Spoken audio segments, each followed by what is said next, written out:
because something has happened. Her spin. She's lost some of the looseness to her spin. So chime in if I'm here. Oh, it now says that has updated. The thing that says that I'm online says that I'm online. So that's something. She doesn't feel overly tight. There's definitely some interference in there. She got too big of a whip one day this past week. I don't know what it was. And if only I had thought to buy one of those Lazy Susans instead of doing it myself, but you just kind of wiggle it out a little. She's pretty good. Yoga blocks are like 2 for $15 now. It's crazy. I mean, it's crazy to me. But then by the same token, I've seen what it costs to buy like an RC car stand. Madness. Was it Crawler Innovations has got that one? They got that foam one, which is basically like it's this but bigger. Oh, there you go. All of a sudden, it just went like this. I went.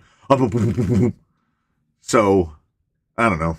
Maybe I've been talking to myself for the last 4 minutes. But hey, there's regulars showing up already. How's it going? How's it going, everybody? It's a fine and fabulous Friday where, thanks to the government stealing an hour of my sleep, it doesn't get dark. All of a sudden, it doesn't get dark until like 7:30 at night now, which is nice. If it would allow me to go and work outside, but instead it opts for it's tough to film when there's like 30-mile-an-hour wind. The microphones are good, but not that good. It's still my little YouTube analytic pane. The one that tells me if it's working is still not. Yep, there it goes. There it goes. Only took 5 minutes. We operate at tremendous speeds. I see Mr. Truitt there in the chat. He sent me an email. As I do, I saw it and I said, "Oh, I need to email him back," and then forgot immediately. It was just this morning. He didn't email me on like Tuesday. He emailed me in this morning asking me about RCX, the remote control show going on down at Pomona Fairplex, and I want to say it's Saturday and Sunday, right? I don't remember. I got an email about it, something about the email, but they sent me the email too early. I must have gotten the email like 3 weeks ago, a month ago, and completely forgot about it. So I didn't even ask my wife if I didn't ask my wife if I could go. Married folk know exactly where that comes from. It would go something like this. Babe, can I go to the toy car show in Pomona? And then she would tell me whether or not I'm free that day. So so I can find out. I went to the one year before last, but I don't think it was the full RCX. It was like, there was like an Overlander off-road show, and then there was RC stuff with it at the same time, and the RC part was very small. It was very small. Like Horizon had a big booth, and Proline was there, and there were a couple others, but there was nothing that, like, FMS was there. Like, they had just come out with that, like, Kubelwagen or whichever one it was. So whenever that came out, that's the year that I went. And I was most, I like trains. So Pomona Fairplex, out of Pomona, they've got this outdoor train setup that's been there for ages and ages. I remember going with my grandfather as a youth, and that thing is amazing. The train setup outside at Pomona it's worth the trip just for that. And it's a bunch of old dudes out there just tinkering around on little trains. But when I see those trains, they fill me with a deep, unrelenting envy that I want that. Like, they have bonsai trees, so they're real live trees, but they're like this tall. And I'm like, in my dreams, like, I can't get anything to stay alive out there. The rocks barely stay alive. The trees would not survive the Southern California summer. So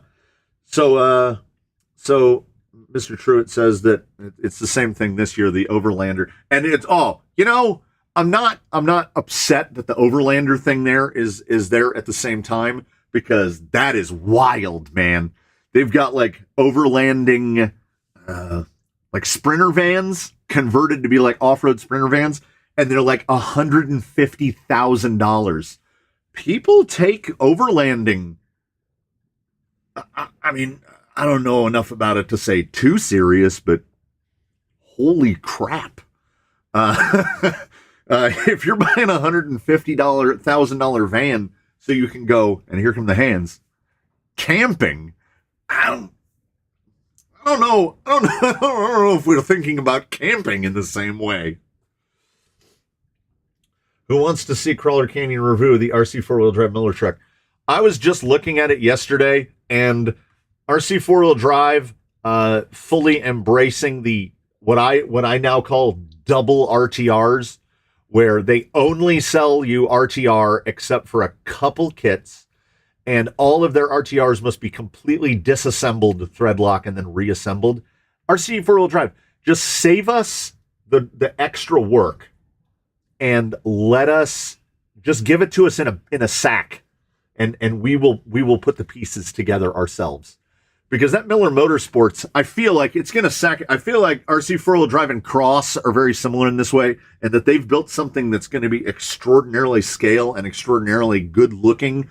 But I sight unseen, I feel like that Miller Motorsports has got to be a borderline nightmare to work on.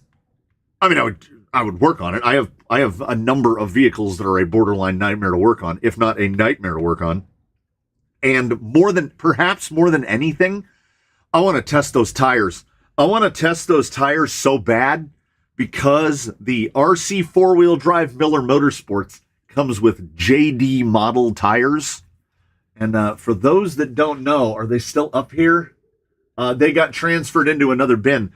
JD model was what is emblazoned on the side of the Trepidors, the little Class 1 Trepidors that I tested, that were unequivocally the worst tires ever tested. Like, beyond no grip. They were the worst. No competition. Boom Racing Hustlers are not competition. Chanmus, Brakirks, Super Brakirks, you name it. The absolute worst. And those are the tires on the Miller Motorsports, are JD models. Which really prompts the question, why is there a $500 RC four-wheel drive vehicle that doesn't have RC four-wheel drive tires on it? They make like 70 different tires, but they outsource the tires? The Miller Motorsports is a conundrum. It's also $500, which that's getting up into rarefied air. So, I mean, would I test it? 1,000%. Absolutely. I'll test anything. I drove a Red Cat Marksman, didn't I? I haven't seen him in the chat yet. I don't know what time it is over there across the ocean in the Europes. I've seen a couple of you that I suspect are from the Europes. What are you? It's like 8 o'clock? 8 o'clock? 9 o'clock? What 8 o'clock? JD model made the truck. Okay. So, Mr. MT, what you're telling me is that the RC four-wheel drive Miller Motorsports, they didn't even make it. It's not even theirs. That's what I'm gathering. If that is the case, then I'm more intrigued than ever, because I don't know who JD Model are or where JD Model are from. I just know that my single experience with anything with the name JD Model emblazoned on the side has been god awful. Like, truly terrible. 7 p.m. in the UK. Oh, yeah. So, what's better than talking about the weather than talking about time? So, I know you guys do what they call summertime, but yours starts at like a reasonable time of year, right? Over in, like, say, the UK. It's not even spring yet, and we're already on daylight savings time. when it switches to daylight savings time here, the sun doesn't rise until after 7 o'clock in the morning. It's dark until 7 o'clock in the morning. And we have 8 months of daylight savings time now and 4 months of regular time. And this is California.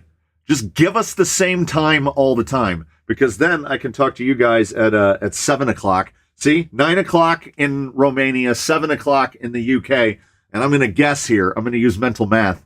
So the UK is here and Romania is here. All these guys in the middle, I'm going to imagine around 8 o'clock. That seems to be how time zones work, unless we're talking about Australia, because I saw that map of what the time zones in Australia look like.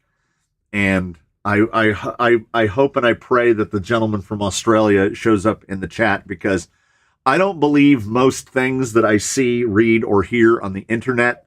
So I need absolute confirmation that Australia is basically broken up into puzzle pieces, and there's a section in the middle where it's 30 minutes.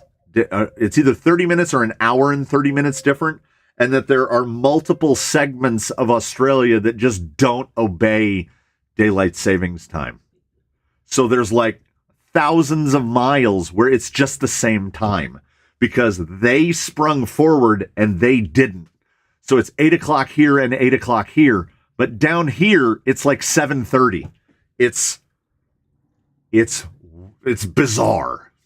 The clocks go forward on the 31st of March.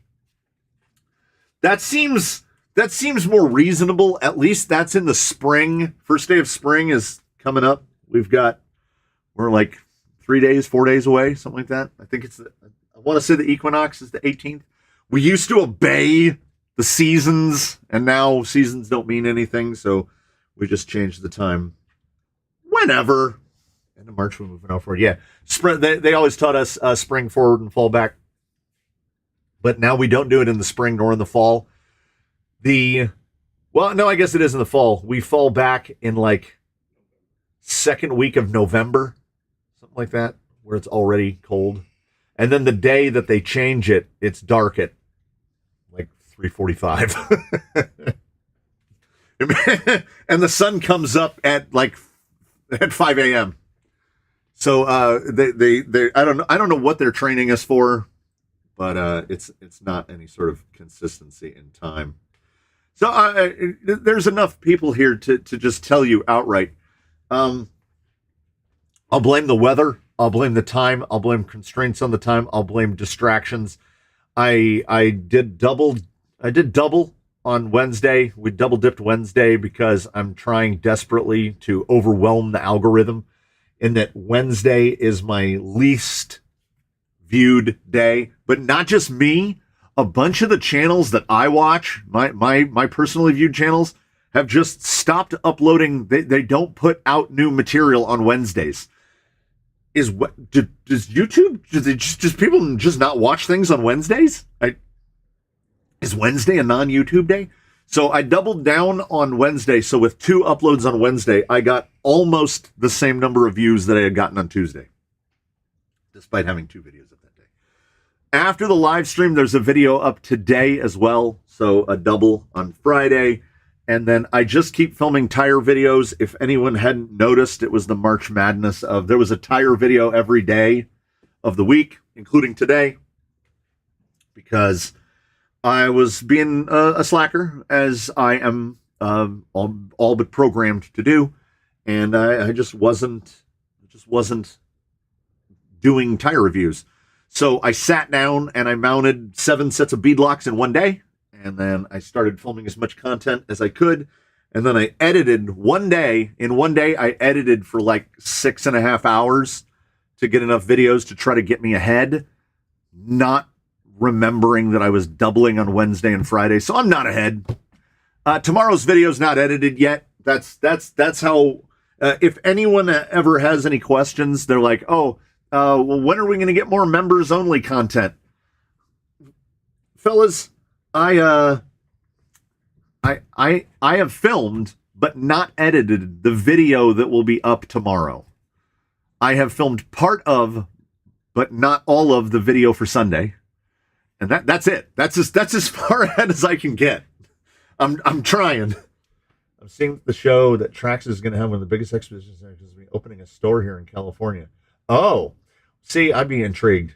I was just ranting about Traxxas earlier today because I am all for the Toyota, what I call the Toyota model, which is the Toyota's been using the same 1.5 liter engine. They just keep changing the heads and all the stuff on it for coming up on 50 years.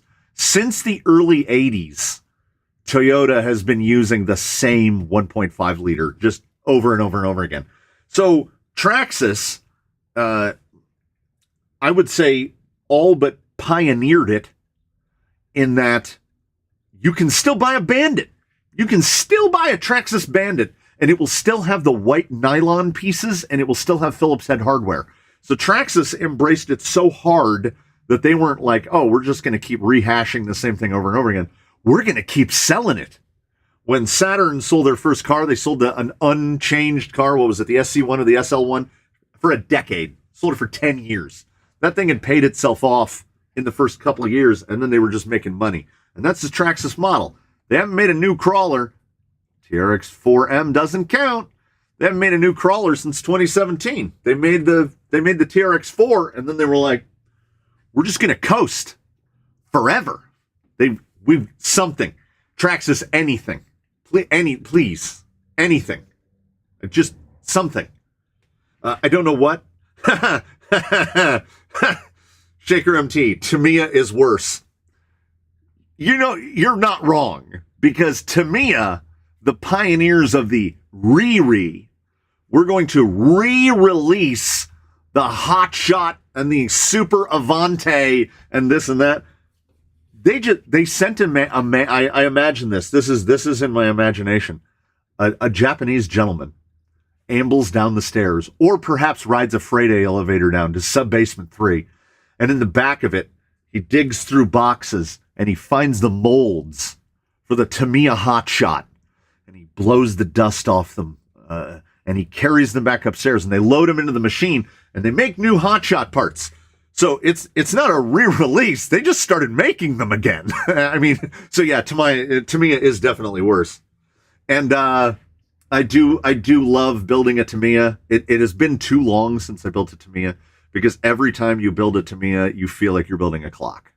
There's too many parts. There's too many screws. There's too many gears. I think a Tamiya 4-wheel drive vehicle probably has like 50 bearings in it. It's almost unbelievable. Curse your daylight savings. Daylight savings is the best. We need to stay on this. We need to stay on this time forever. We need to not go back.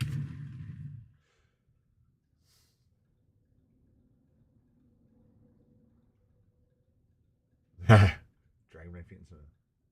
They still sell nickel battery packs. Yeah, they do. And they're not alone. When I bought the van, when I bought the Charisma Prairie Wolf, it came with a 1200 NIM pack, like a 6-cell shotgun pack with the Dean's plug on it, or the fake Dean's plug on it. And I'm trying to remember, there was another one that I could only get an RTR, and that RTR came with a 6-cell NIM, but I think it was a 1400. And I was like, guys, before lipos, but when we still had to run cell packs, we were getting like 3000s. That was, where is this factory? Where is this massive warehouse in China that is still filled with 1200 milliamp sub-C cells? Because they're still using them. Traxxas will still give you a 7-cell hump pack. That's why, if anybody's ever wondered why the battery strap on a Traxxas is it's shaped like this and it's open in the middle, it's so that the middle cell of a hump pack can go inside the battery strap. They don't just embrace the past. They have not moved forward. They haven't. But at the same time, I can't. Yeah, RC 4-wheel drive giving NIM mats with RTOs. Maybe that was it. Maybe I had an RC 4-wheel drive NIM battery. I put them in a bag or a box. They're in this building somewhere and I don't know where. I have no idea where. There's a stack of nickel cadmium packs, like 5 or 6 packs high. That's not a thing. That's not a thing that I will see. I made a Tamiya, but put axial axles in a Fusion SE. It took about a minute before it blew apart. Yeah, the Fusion above and beyond. Over here in this column, you've got brushless motors, and then over here in this column, you got Fusions, and that technology. Basically, if there are plastic gears, and I don't mean like the nylon ones in an Element gearbox, so ignore those. But if you have plastic gears in a gearbox, putting a Fusion or an Outrunner on it is, well, you're building a bomb. Nick, you're not that late. You're like we haven't done anything. So we haven't discussed anything. So as my incompleted thought about not having painted HC6 parts because I haven't been able to clear out enough space to move the paint booth. Okay, here's what's going to happen. I have too many projects that are incomplete. I started painting the bug body for the VRD, the big bug, not the little bug, the big bug.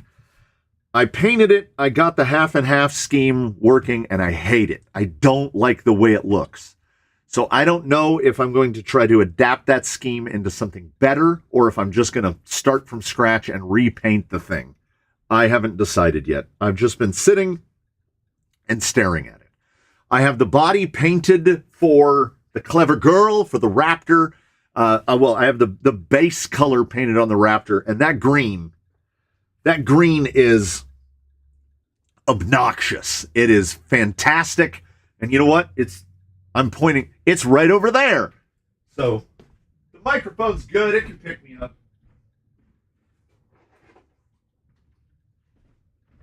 So I had previously only used this color when I painted Jake the Snake. So he is fully patinaed out. But here is that. We asked the gentleman what color he wanted it, and he said, I want it loud. And let me tell you something. That gloss jungle green from Krylon, that is Nickelodeon slime loud. That is loud. It's going to have black fenders, black out the bed, put the black in the grill. It will have the minimum number of decals as we ordinarily do. But yeah, it's gonna look great. And I mentioned this in a video that may or may not be up yet, but this is my preferred way to paint a body, which is painted on the outside. But above and beyond that, my preferred way to paint a body is what I call the laziest method available, which is I don't bother to scan the masks and cut new masks. I put the masks on the inside. I do the base of silver and then a coat of black. Then I peel all the masks off and I stick them on the outside of the body. And then I go to, that's why there's a paper towel taped in there. And then I go to painting the outside of it. You can paint a body in like 90 minutes. Well, not if you use this particular Krylon. It is set now and it really evened out. Like there's not a real lot of, there's a decent amount of gloss to that. It came out really nice, but I painted this like 48 hours ago. Like this paint has to set up. And what I am worried about is when I go to pull these masks off, I hope it just doesn't break the edge. I hope there's no peel up. But if there is, what a color though. If we put Jake right next to this, the fact that this and Jake are the same color I did do a wash over him, but that is an obnoxious green. And I love it so much. And I do love painting a body on the outside. Put an orange stripe down the middle. That will that would be visually painful. It would be loud though. I mean, I could. So, yeah, for me, a Raptor has to be bright green or bright orange. It really does. So, as per usual, I mean, everyone in every one of these installments is absolutely free to ask any question that they might want to ask. And today, more so than ever, the only thing that I had softly planned in the background was our man Rattlecat, good old Rattlecat. Y'all know Rattlecat. Rattlecat still has vestiges. He still has something lurking inside of him, which is limiting me in getting his capabilities to where I want them to be.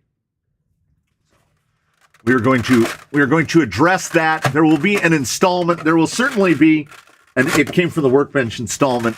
He's volume 26, where we'll go more in depth about it. But the problem here, and I think, is because I had to build a bracket to lay down the servo because I didn't like the way the servo was working before. The axles have been swapped, and once we swap the axles, the geometry of the frame, which this is basically a reverse engineered version of the DSM chassis for the Ascent. So I reverse engineered it and changed the axles and changed all the geometry. So it doesn't really work. The panhard placement and angle are close, but they're not quite right. And because of the insidious, I will use that word, the insidious way that Red Cat chose to do the motor mount, which I just copied, the only pieces on this that actually remain Red Cat are this top shaft that goes in here for the spur to attach to. It's been replaced with a Vanquish spur with a slipper, and these little two brackets that hold the front motor mount. So I will be deleting the rest of it. There will be 0 pieces of Red Cat remaining, and then Rattlecat will be able to evolve. So where is it? There's a box. There's a long box. So inside this long box, thanks to Amazon, good old AMK, we will be replacing the motor mount with the forward motor mount, the same one that I've done on the Jeep. I've done 3 or 4 builds off of this front motor mount. So I will build it specifically for this front motor mount, which will allow me to get the motor lower and get, like, I'm hoping to get on his next iteration, and perhaps you can help me out here. My tendency would be to stick with 3-link in the front, but I don't really have to. I do have a servo on axle bracket for the F10, so I could go 4-link in the front, depending on what clearances look like. I should be able to get that motor down another, well, if I do, depending on how I do 3-link, I should be able to get the motor down a little farther. It's not that there's a ton of weight, but I want to re-engineer. Oh yeah, yes, as pointed out, yes, the front body mount is still Red Cat, and I have definitely committed to that, as I cut a big hole in the front of this body to put that on. So we are committed to keeping that. But other than that, it will be the only, it will, yes, give Rattlecat the geometry he deserves. Yeah. It is currently fitted with 100 millimeter 10 Pro shocks in the front and like 120 millimeter long arm, high lift, whatever Traxxas is calling them today, shocks in the back, which I'm not opposed to the mixed shock setup. It's just because of the way the front motor mount is, you can't lay your shocks down more than that. So the shock towers look all weird. I want that shock mounting position back about there. I want my link positions further back. I want to make quite a lot of changes. So I will. That's the goal. Keep him simple. Keep him light. If nothing else, I would be happy if he got even a little lighter. But I don't know if I can get any lower than lighter than he is now. He's one of the lightest vehicles in the fleet. The Brorb inserts in the tires, actual Vanquish wheels. He's got fancy stuff. And this was first iteration of the chassis, and it's, it doesn't really pass her test. I felt like it's functional. It's functional at best, and it's better than anything Red Cat has done, but Like we can do better. And there's no reason for me to remain devoted to this front motor mount at all.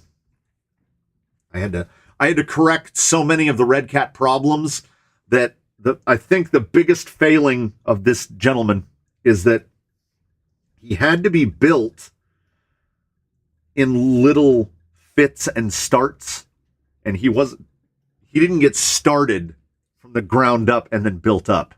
So now I have his permanent axles. He's got his dig gearbox. He's got his electronics. He's got all that stuff. So I'm working from a more stable base. And then we will, of course, mount this body, which I am. Can we see where the lights come through? I am wearing through this. Knocking some paint off. But, you know, it's all patina. Oh, Shaker MT, got to get rolling. People that have to work, man, that sounds terrible. So have a good day, sir. We will see you again in the replay. I'm just gonna I'm gonna make a little pile. Why not? You know, it keeps my hands busy.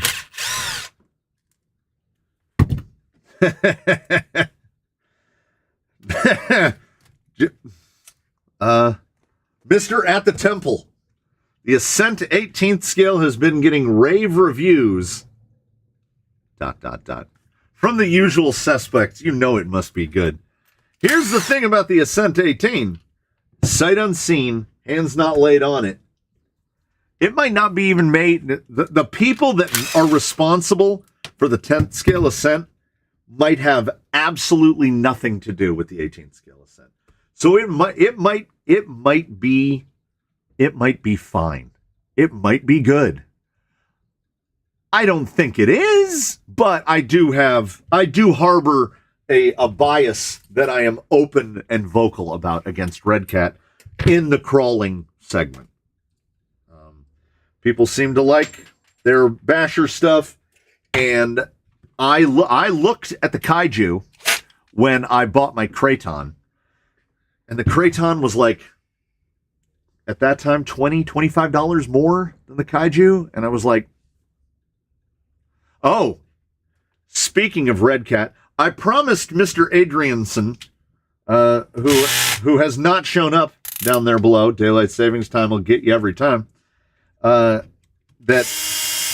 I would rant about Red Cat to some small extent today. Farm chores. I guess we're streaming too early. People have got to go back to work and they got to go do chores. I have all you people over in Europe. You're all captive. You can't go back and do chores. It's like 7, 8, 9 o'clock at night. So Mr. Adrianson asked if I would rant at additional length about Red Cat, and I will rant about Red Cat with virtually no provocation or prompting. Give me a topic. Say Red Cat, comma anything, and it'll be like spinning a top. I will just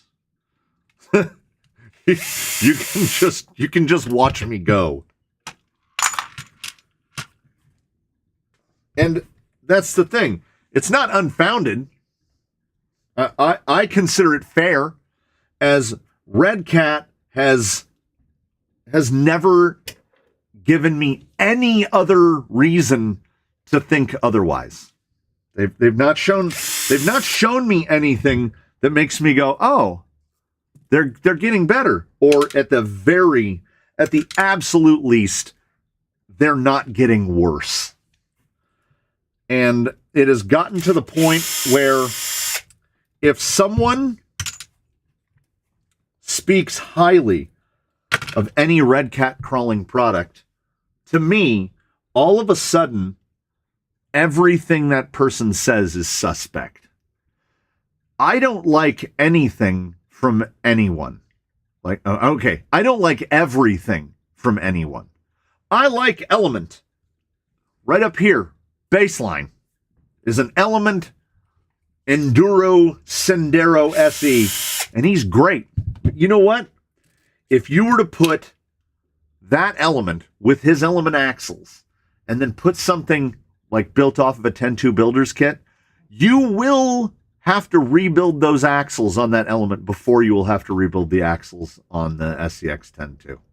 You just will. They made their pinions too small. They didn't make their ring gears strong enough. Element is starting to coast. They're coasting hard. What's Element's latest release? Bushido Plus? Oh my God. Oh my God. Come on. They put some nice little scale details on it, and they only raised the price $30. Oh, thank you. But like, the Stealth XF comes in the Enduro SE, and that's the only RTR that it comes in. What? Why? That's your new gear. Now I'm ranting about Element. Yes, I almost missed it, Carl. Yes, indeed. Let's see. I think it says 6 inches is the focus range. Yeah. And if you want to take yourself deep into the realm of pure luxury, you get yourself these, which have the little bands on them. These are the ball ends, and they allow you to be extraordinarily lazy. Because if you need to, say, take the screws out of a diff housing, but the vehicle is fully assembled, like if I need to get these screws out up here, you can do it with these. And I tell people, if you're only going to buy one set of nice tools, you get the 3-pack that comes with these, right? Like that. So that's 1.5, 2, and 2.5. And then you get yourself something like, I prefer this one. This one's a Vessel, which is from Japan. This was stolen out of my cycling tools. So it's just it's a handle for 1/4-inch bits. And then there you have the most comfortable, nice to grip manual driver, because there are moments that you do need a manual driver. And then when you don't need a manual driver, you pop that out, you stick it in here, and then you go to work. So I mean, I also have the handled tools, but like, I use tools a lot. I did 5 sets of beadlocks this morning. Oh man, okay. So the chat goes like this, and like 25 things. Shall we all email Red Cat and tell them to speak before Dennis? I mean, go. You know what? Go for it. This is like a contact your congressman. It's not going to do anything. Like Associated, stop trying to invent another next best RTR rather than evolving. Yes. Why no factory team Element kit? My God, we're speaking from the same brain. They certainly have a good track record with. Yeah, 10 is up to like, I think Mr. Yates last week said it's like 7.4 or 6.7 for like the buggies and the trucks are on a different generation, but they just keep evolving them. The limit of Traxxas's evolution is that they're like, oh, the body mounts don't need clips anymore. Well, that's nice, but you haven't changed anything. Oh yeah, I would absolutely. Wait, okay. If you're not. So speaking of broken tools, this one right here, I think this is the 4th one. I think I'm on my 4th one. And none of them have been the fault of the tool. They have been me every time. One of them, I was tightening down. So imagine right here, there's, instead of this servo horn, there's a clamping servo horn. You know, the clamping servo horn has the little screws. So I have this in the thing, and I'm tightening the thing down. And in my other hand, I'm holding a radio like this, so that this is to the, and I'm tightening it like that. And then without even thinking, I just let go of that like that. And that servo turned its 600 ounces of torque and just went ping and just snapped it clean off. The other one, I went to set it down, missed the bench. So it looked like this, and it fell off the bench right like that onto the floor. And it went ping, and it flew off. And I still have the blade. I still have this part around somewhere. It still works. I can still clamp it into the drill and use it in the drill, but I'm also lazy. So, you know, we fall back on old lazy ways. So yeah, if you can name a tool, I have broken it. I mean, I warped a level. I left a level, you know, like a big, long, like a 4-foot Stanley level. I left it in a place where I guess the heat and the moisture was just right, and it like developed a C to it. And if your level's not level, I don't throw a lot of things away, but I threw that away because that was not to be salvaged. Hey, Carl has that handle. Yeah, Vessel, man. I had to get it because when you work on bikes, you find out about JIS. You find out about our good friend JIS. And it's like Phillips, but it is not. Yeah, so I that comes back down to Nick saying, watch out, those ball end drivers have broken the ball ends with too much torque. Yeah, absolutely. I have learned to set, like, I will crank this up to set it, and then I'm usually running down. I think the hardest setting I use for anything on a vehicle is usually 8, and I've kind of developed enough feeling that I will let it stop. I feel the tension come, and I let off before any ugga-duggas come out. Now, building beadlocks and trying to blow out cheap Chinese beadlocks, I'll just burp, burp, burp, burp. I treat them like I'm working on a NASCAR because I'll just mount another set. Yeah, all MIP. To mount a 3-gear in my Ascent, do I need a different skid, or can I drill some holes in the stock skid? I cut, this is cut down out of an Element skid. I just cut all the parts off of it. But when I originally mounted this, I did exactly what you just said, and I just drilled 4 holes in the stock Element skid and just mounted it to the stock skid. So you can absolutely just mount it to the stock skid. I did it this way because I preferred the link mounting. It dropped the belly a little bit down, but it didn't kill my clearance in the front too much. So yeah, you can absolutely just drill. You can just drill more holes in your skid and mount it. Yeah. David Hiscock, I wind screws mostly in with the driver and do the last bit by hand. That's smart. That's like torque wrenching. But I am, let's say, impatient. So most times I'm just bottoming it out. I have learned, I can be taught. So I am making efforts not to, especially when things are going into plastic. I'm making efforts not to overblast stuff. Let the little torque stopper do its work.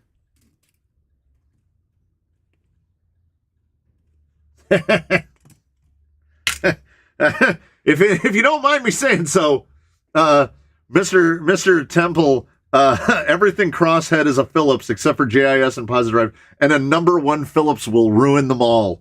Yeah, number 1 Phillips. I love a number 3 Phillips. A number 3 Phillips is great.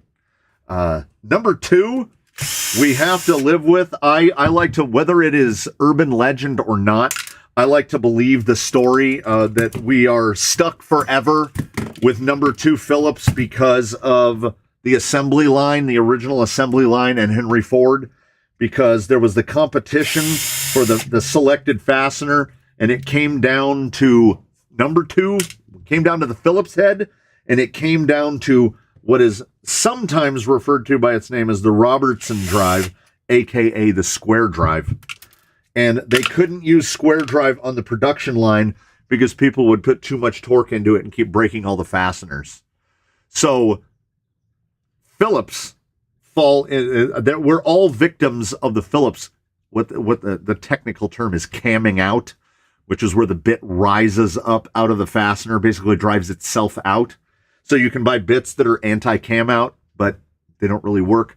So we are forever burdened with fasteners that cam out because at the time, factory line employees couldn't correctly drive fasteners that didn't cam out. So the Phillips, the bit will cam out before the bolt snaps. So that's why we're stuck with them. I mean, I'm a hex guy, but we could get away with square drive on everything. Doing everything with a hand driver, honestly, from my perspective, sounds psychopathic. Like I have the big orange bin behind me. Oh, you know what I neglected to think about? was that the orange bins, they come out.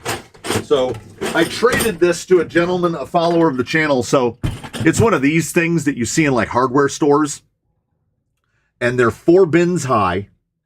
And when you open this up, this is the beadlock drawer. This is actually, more correctly, this is beadlock drawer number 1. There are 2 beadlock drawers because I was running out of room to store beadlocks. So when people are like, oh, well, I just use hand tools. And I'm like, oh, you normies. You normal people doing normal things. 5 sets of beadlocks today, 7 sets of beadlocks yesterday. And then during the week, I think it was another 6 sets. So that's what, 18 sets of beadlocks this week. And I will have to dismount all of the ones that I just mounted. So, and then those rims will either go back in the drawer or they will be mounted on new. It just burped again. Used to build my hand. Yeah, that small DeWalt, like there's the little DeWalt, there's like the one that does this. Then there's that DeWalt one where you just, what do they call it? It's like gyroscopic, where you move your wrist and it just, that thing is cool as hell. I don't know. I'm so pistol grip. Oh, okay. I got to go down in order. Greetings to Michigan and Ohio. Where do the hours go when you're crawling? Oh, no, that's the thing.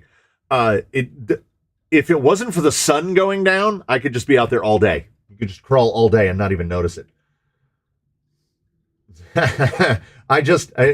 If I had to do this all by hand, it wouldn't be the forearm gains. It would be full blown carpal tunnel syndrome from just me right now sitting here thinking about like having to take a set of these apart by hand.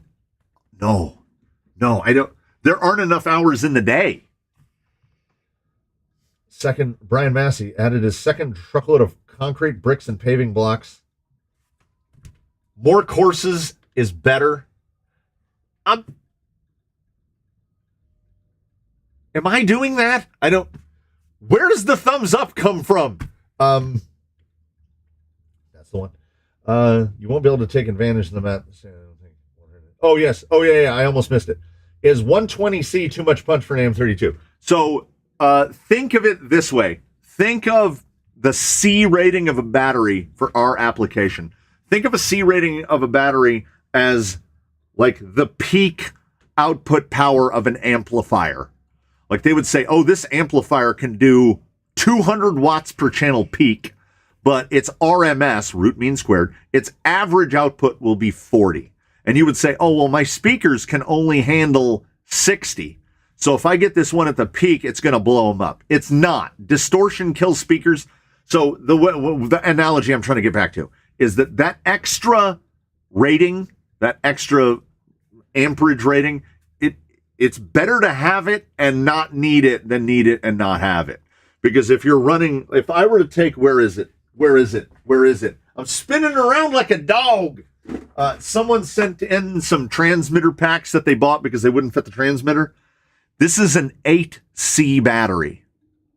Now, 3500, 8, the C is capacity. So that's what? 3.5 times 8 is 8, 16, 24, and then I have 28. So this battery can produce 28 amps. Now, you have the potential for most anything for just brief moments, if not consistently, to draw more than 28 amps.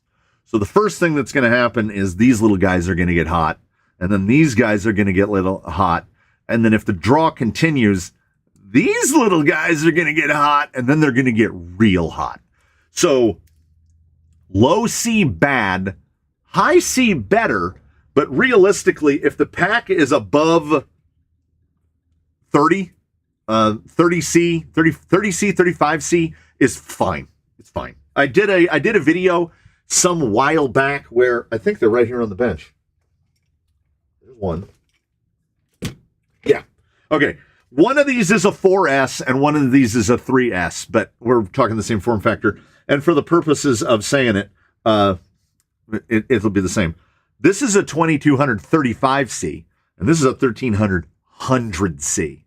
So I have basically the same packs in, I think one the other is a Z. I have them in 35C and 100C.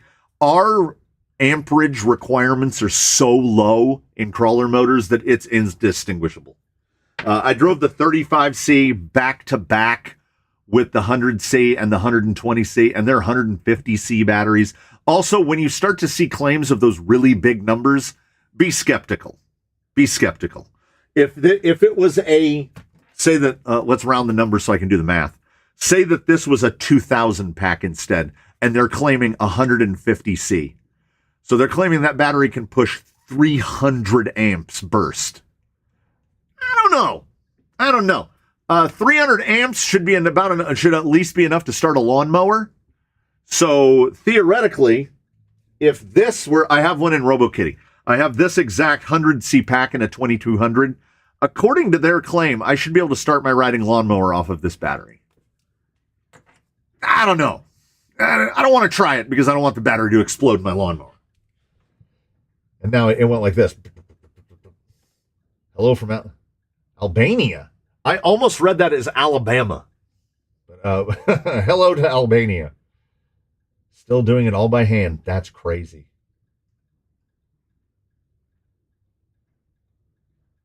Yeah. I haven't bought a 1500 pack in ages. I just buy the 2200s because despite the lower C ratings, that's how they're selling to you for the same price or cheaper. It's cell quality. They're going to put a lower quality cell in there, or the cell matching won't be as good. Batteries are so not a major concern for us.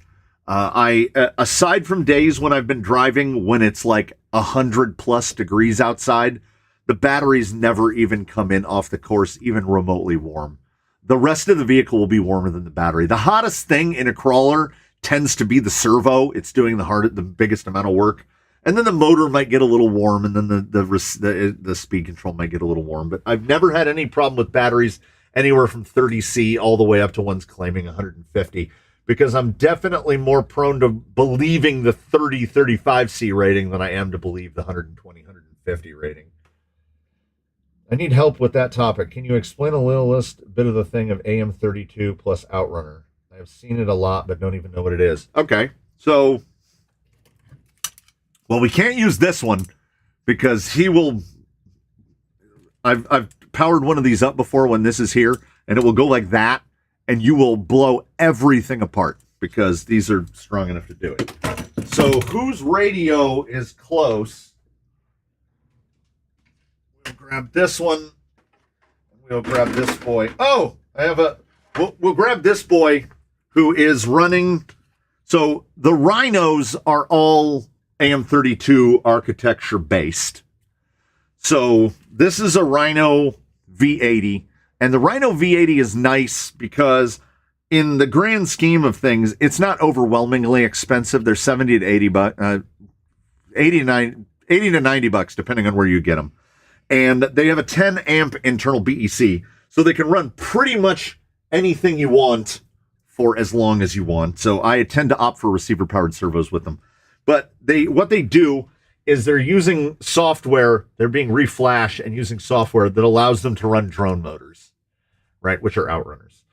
Outrunner drone motors get away with being brushless, yet uncensored or non-censored, whichever one is more grammatically correct.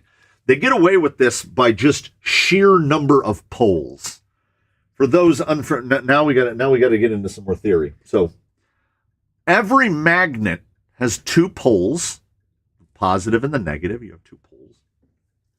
So the poles of a motor, I wish I had a 540 pulled apart, because you'd be able to see that. Imagine that this is a where's my whiteboard? Oh man. Illustrations, it's coming. You brought this on yourselves. Let me wipe this off. Okay. This is going to be a very crude drawing. And I don't mean crude in that it's going to have wieners on it. I mean, It's going to be crude. So you're looking down the barrel of, that's not a terrible circle. You're looking down the barrel of a typical brushed motor can. You will have two magnets, right? One pole, two pole. That's a two-pole motor. You go like this, and if you have like this, which we used to have back in the old days, that's a four-pole motor, right? So what happens is, then you've got this little dude, and I'm going to be terrible at drawing this. He's kind of triangular, like a radiation symbol, right? And that is your rotor. And this is a 3, so he would be 3 slots. So you have 3 slots and 2 or 4 poles. So what happens is, as this guy is rotating, there will be moments where you have this, where nothing lines up with nothing. And that's why a motor, sometimes you give that little bit of the trigger and nothing quite happens, and then it kind of goes, oh, yep, you get a little rip.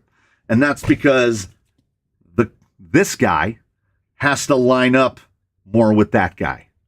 So with brushless motors, brushed motors don't experience it as badly because they have constant contact with the commutator. They are brushed. The brushes are physically touching it, held down with spring tension. So a brushed motor is going to be pretty smooth on startup no matter what. It's just that their torque isn't going to be there until their poles line up. A brushless motor can basically have nothing, right? Because if their center guy looks pretty much exactly the same, only they have 3 wires coming in because they're basically AC motors, to my understanding. So if that 0 lines up, you have to give it power until it forces it to turn. That's called cogging, and it will go blam, and then you will go. So how these get away with not doing that is this is a 14-pole motor. I think I have one out of a box. Yeah. So, but of course it's one where you can barely see. So do you see the magnets? So because we have a 14-pole motor and they tend to be 12-slot rotors, the amount of space, I need something much smaller. Look how small the space is between the magnets and the rotors.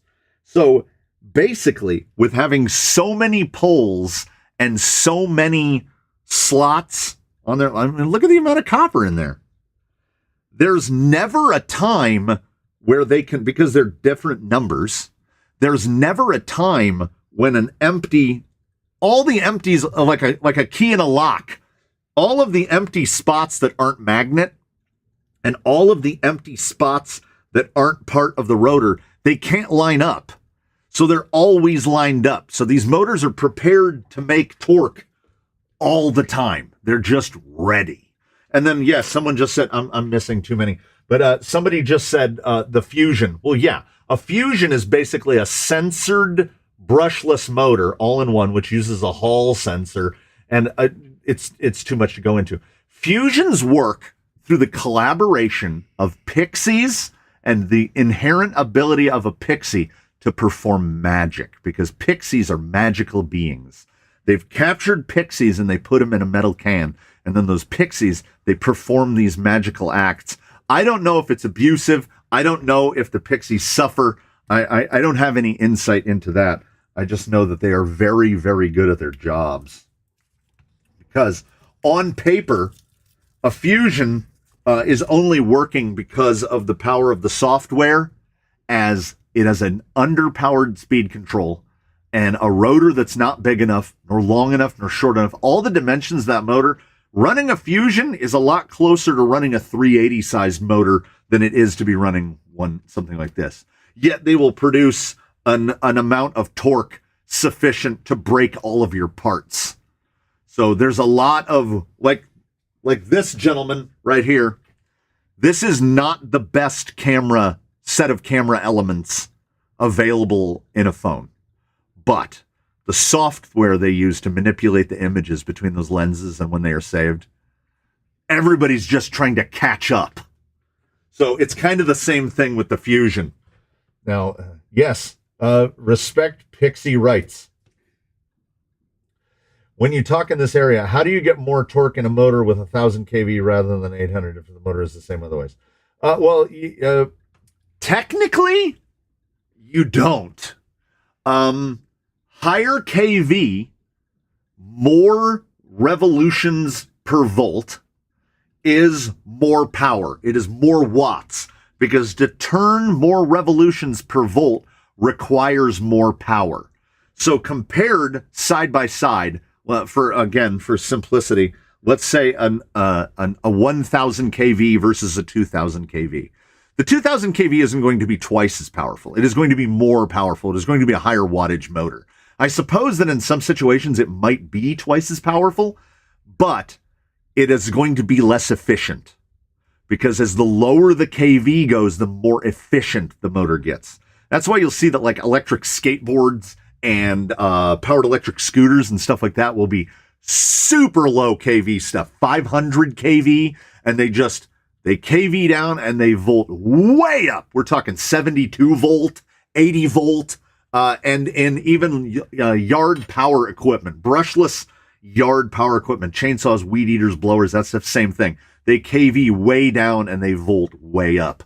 That's why if you have a decent like battery operated string trimmer that's a high volt, 56 volts and up, they'll run for a long time because they've kV'd way down and they volted way up. So the motor is more efficient and they're relying on the voltage to run. Whereas if you take a tool that has a 12 volt battery, it runs for like 8 minutes. So I've completely lost that train of thought. If the Pixies got loose, they'd be real angry. I think the Pixies operate mostly out of rage. I told my kids once that sequins come from mines in Tennessee. I've never heard that before, but I'm fully adopting it right now. Yes, it is widely known, except by children, that all electronic devices operate on Pixies. And they're very small, too small for the eye to see, because when they let themselves out, they tend to come out in the form of smoke. So that is actually just a cloud of Pixies fleeing their place of entrapment.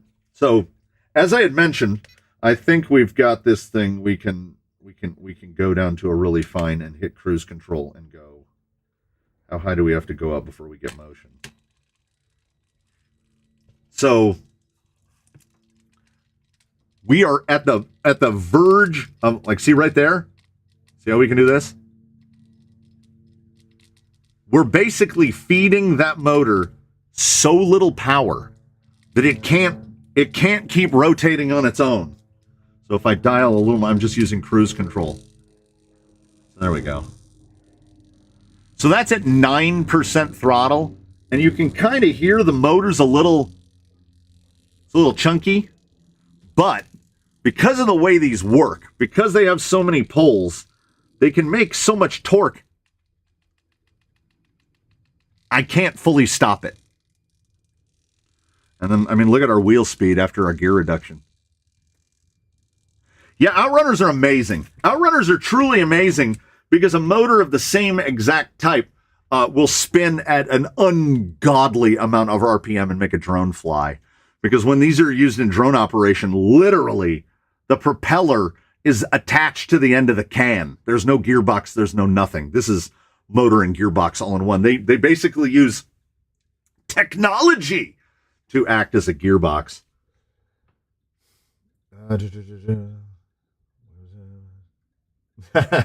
All of the people showing up thrown off an hour by daylight savings time is fantastic to me.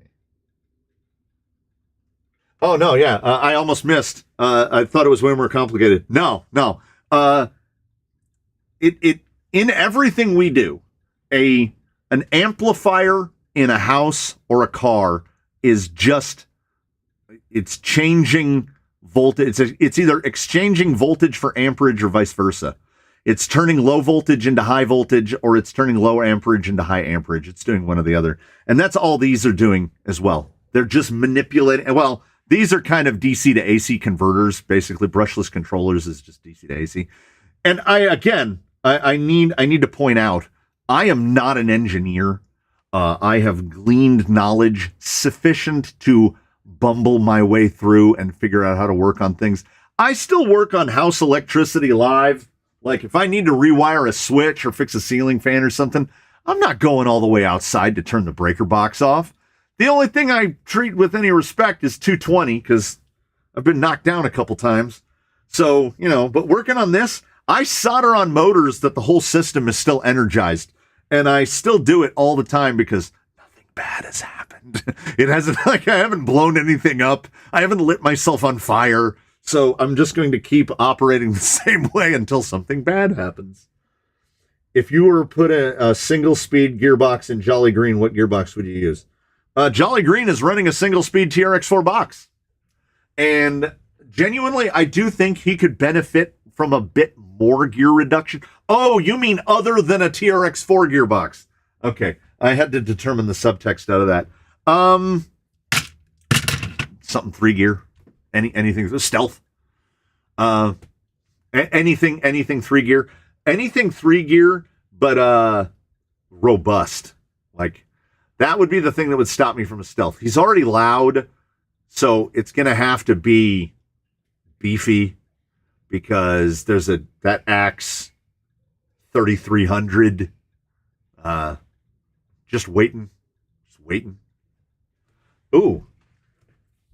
Playing with electricity like it's nothing. We here in the industry, me and a buddy, we did home repair, remodeling, and improvement for a couple of years. And we'd work on live electricity all the time. And our catch-all phrase for 120 volt household AC circuit was just a little tickle. You didn't do it right if you just got a little tickle. The trick is you got a white wire and you got a black wire. You just don't touch both at the same time. You work on this one and then you work on this one. And what you hope is that your sweaty knuckle doesn't brush across one. But then, if your knuckles are sweaty, the electricity actually doesn't go into you. It just kind of travels across the outside of you and you just get a little tickle. And then for the rest of the day, you feel a little bit like, you don't need to go buy Red Bulls. You just need you let a little bit of the pixies, some of them, you let them come out and you just let them play inside you for a little while. It keeps them humble, keeps you humble. And then you're pretty zesty for at least another good hour. So it's good to run a 12 or an 1800 on 3S just for voltage alone. Yeah, that's why 3S, and I could honestly see a time if elements of the industry like Hobbywing, it's crazy to me now still, tangent, that Hobbywing is now the one to beat in the electronics market. Like, look at all the people who still race, the racing guys. Those dudes all left Tekin and Castle and all those, and they all race for Hobbywing now. Crazy, right? And Hobbywing, at least in their crawler stuff, I keep wanting to point down, but he doesn't have a fusion in it. So Hobbywing, at least in their crawler stuff, they do 2S, 3S. So they are keeping the industry kind of locked 2S, 3S. I still see a lot of manuals that when you unpack an RTR, it's like, here's the recommended battery, 2S battery. 2S is dead, man. 2S is dead. Unless you're racing in a division that is strictly limited to 2S, there's no point in 2S.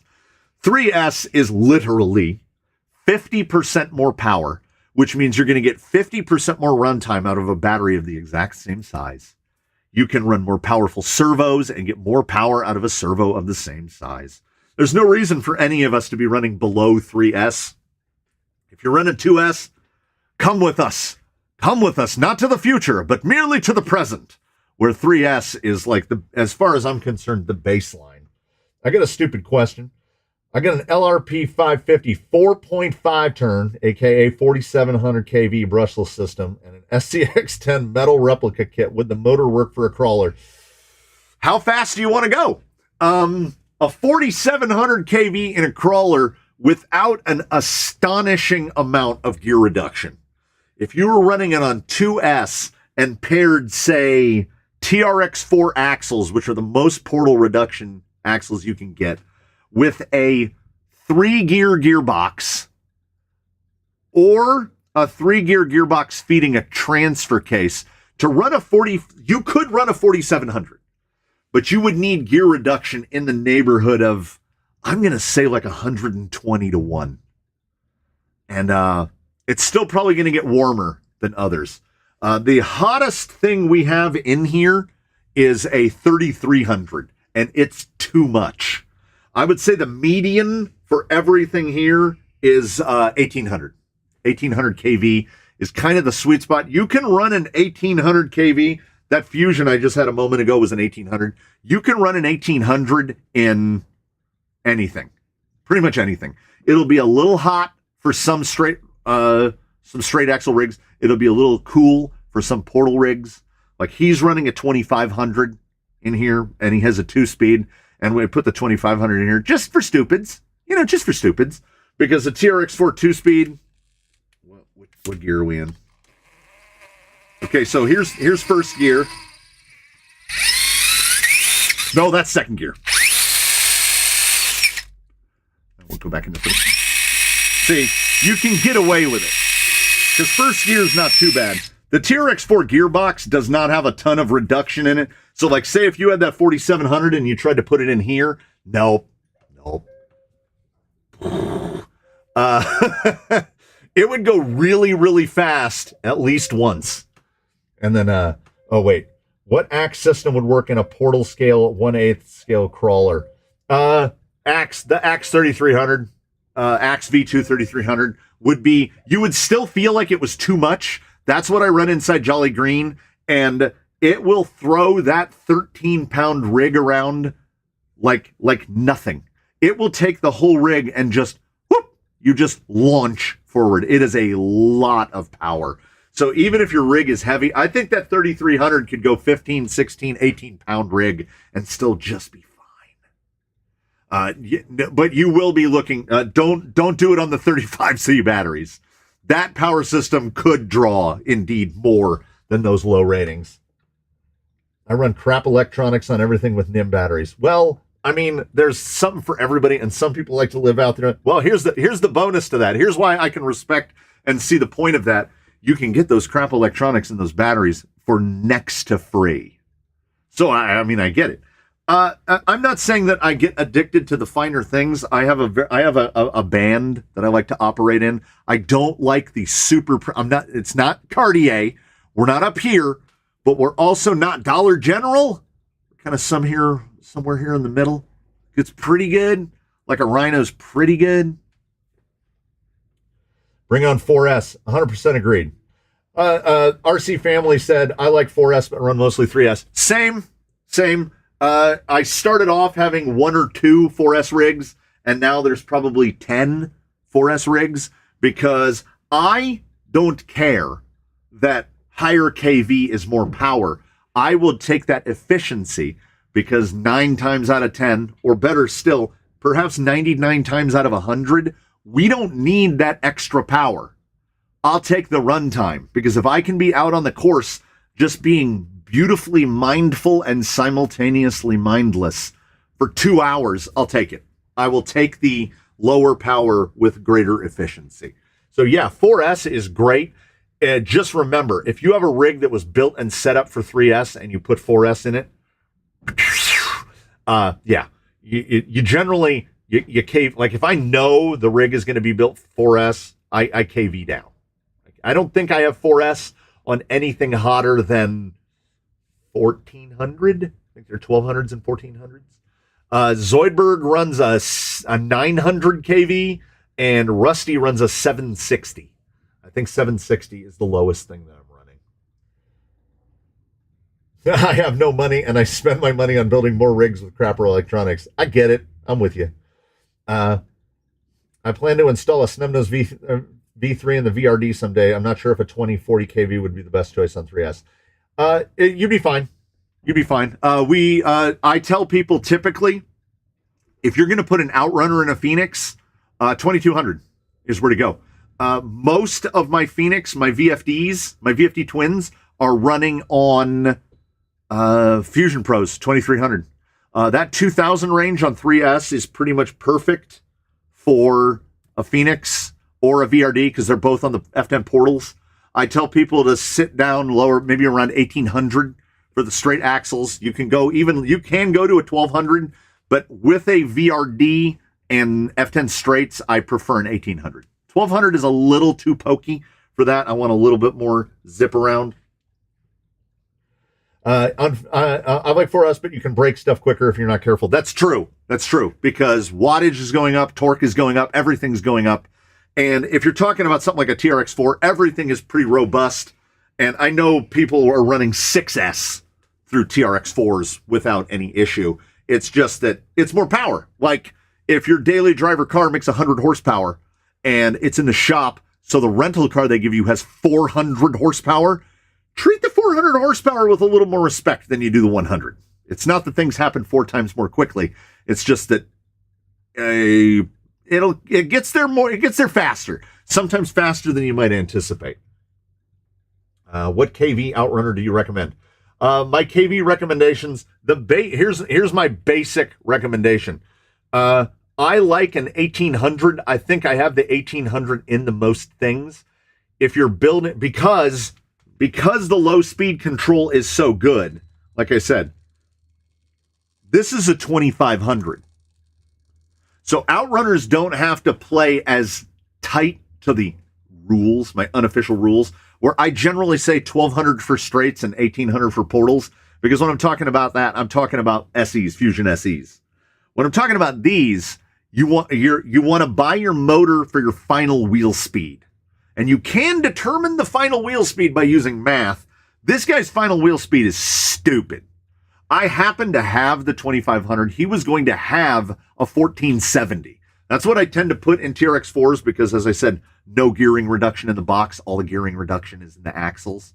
So I don't need my top end speed to be 20 miles an hour. For this guy, I was like, let's make the top end speed 20 miles an hour. Why not? It doesn't matter. But yeah, 1400 is safe. 1800 is, as I mentioned much, much earlier. Some of you might not have been here. 1800 is kind of the most versatile KV number. You can, particularly with an outrunner, you can run it on straights, you can run it on portals, you can run it on a rig that doesn't have a lot of gear reduction, you can run it on a rig that has quite a lot of gear reduction. So if you're only going to buy one motor, I would say 1800. 1800 works the most. Been toying with the evening. Yikong Bronco. I was running a Mamba X3800 on 2S in my 10.2 and it ran nice. I put it in a 2 and wow, does it go in second? yeah. 3800 on a 2-speed. Yeah. And here's the thing. We saw the split. Am I still low? Yeah, low. Okay, wait. Let's do it with cruise. Let's do it with cruise instead. Okay, low gear. Yeah, and the TRX4 box doesn't have the biggest split between first and second. It used to. The Benedict Harry, the one that's in Clank, you can get them on Amazon, the all alloy one. The split is even bigger. Look at Susan cleaned all the dirt off of his back tires. Just clean that back tire. So yeah, 2 speeds, man. People who say 2 speeds are a gimmick have never embraced the sheer chaotic joy of a 2-speed, because you can use a 2-speed very responsibly, which is, instead of a 2500 in here, there'd be like a 1200 in here, or 1000 or a 900. So that first gear is unbelievably slow, like 1.5 miles an hour topped out. And then second gear is like a decent walking pace, 4.5 miles an hour. It's perfect. Because sometimes you don't want to go 1 mile an hour. 1800 on an outrunner, yeah. Hey everybody, another beautiful day in northern Michigan.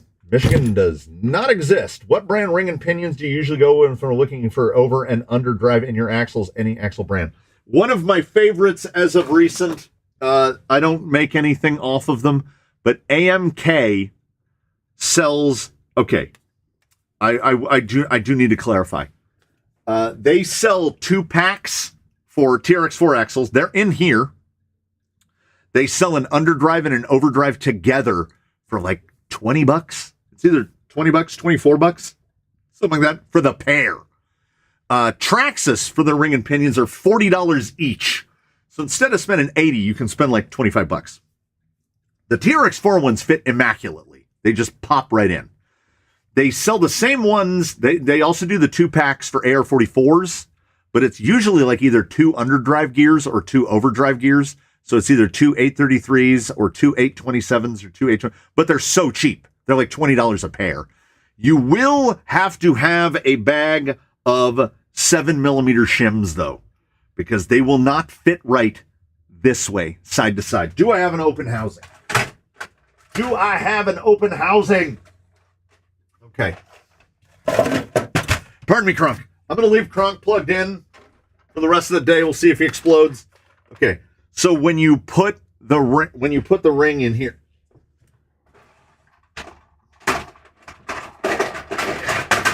when you put the ring in here, here's a clean one. So when the gear goes in right here and it meshes up against the pinion, no two of them want to fit this way the same. So generally what happens is it walks too far this way, and then you don't have enough toothal engagement with the pinion, and then they either sound bad or they start to tear themselves up. So there are a couple companies that make different sets of 7mm shims. I want to say CRC is one, and it's very rare that you will have to shim the pinion in. Sometimes you will have to run a shim on the outside between the drive shafts so that the pinion can't walk in. But I have almost always had to shim them side to side to get them to mesh correctly. And you kind of get a feeling for setting them up. And that's kind of the price of, that's the exchange you're making to get stuff really cheap. If you buy Vanquish ring and pinion gears, or if you buy Traxxas branded ring and pinions for TRX4 axles, you don't have to do nothing. You take the old gears out and you stick the new gears in. But I can't afford $80 in gears for every vehicle. It's not sustainable. So I have zero complaints about anything that I bought from AMK so far gear wise, and I've tried a lot of them. I've tried a lot of the Rizixel, all of the brands that appear on Amazon and AliExpress. AMK, their gears have not let me down, so I will keep buying their 10-2 gears and their TRX4 gears. They're my go-to. Whenever I've got a set of TRX4 axles coming in, I just buy some of their gears.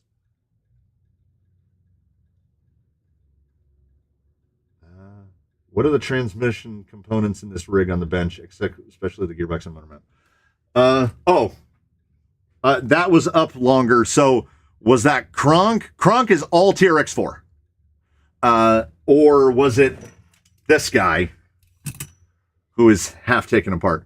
That's an Amazon dig box. They're $30. And the vestigial remains of the front motor mount from a Red Cat Ascent, soon to be replaced with an AMK front motor, a proper front motor mount with like nice bearings in it. I almost missed the one about can you drive an Outrunner in the rain and the wet? I don't know if you should, but you can.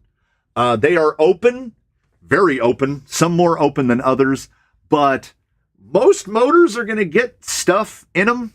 So just clean them out, make sure they're clean. You can get a can of, I think it's CRC. Who makes this? Yes, CRC makes a spray that is designed to be used on motors in operation. So like it's not sparking, it won't make explosions.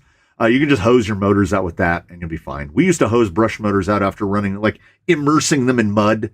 And I kind of treat Outrunners the same way I used to treat old brush motors. Making a trade for a TRX4 Sport, planning on putting an SE 1800 on it. Yep.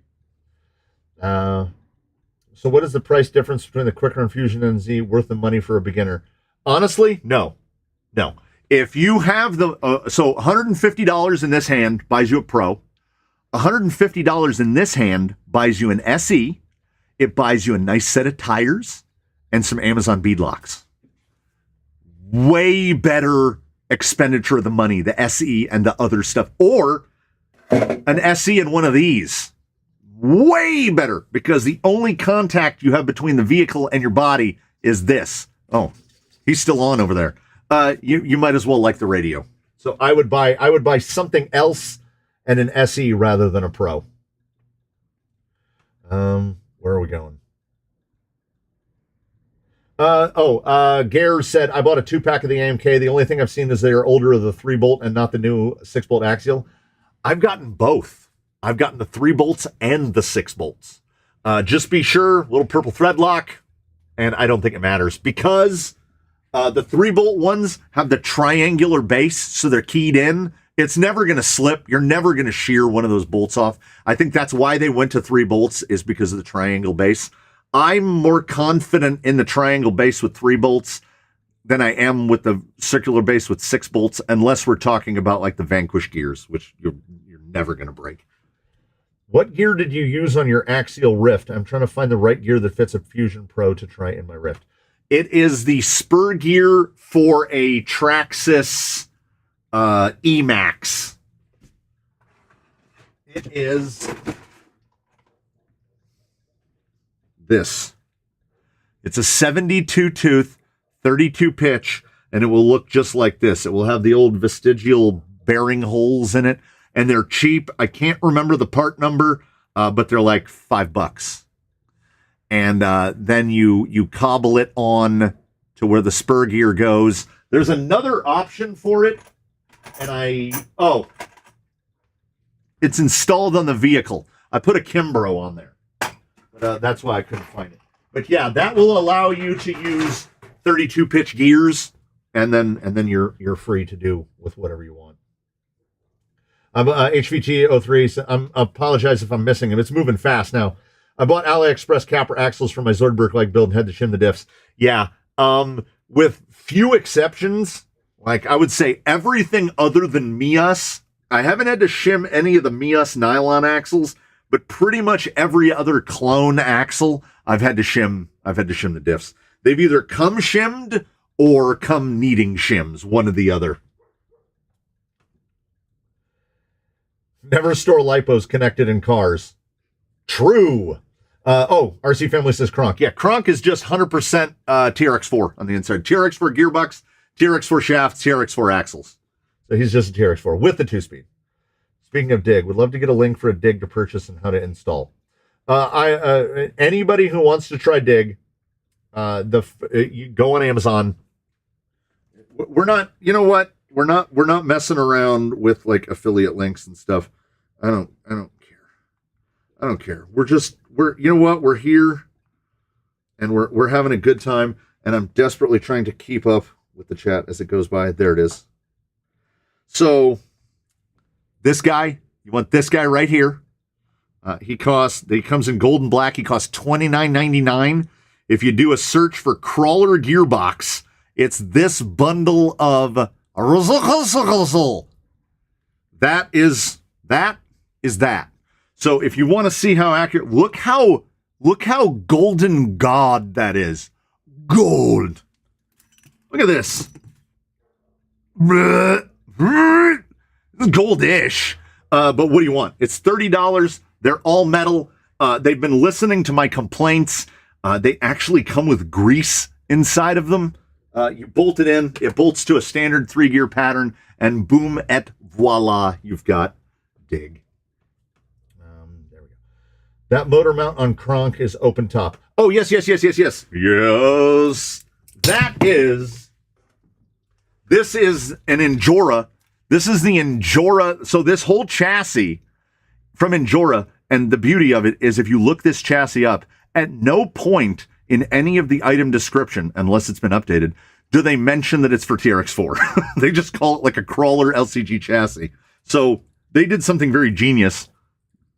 They made the bottom of the chassis just a flat plate of aluminum, and then you can see 3 screw heads right here.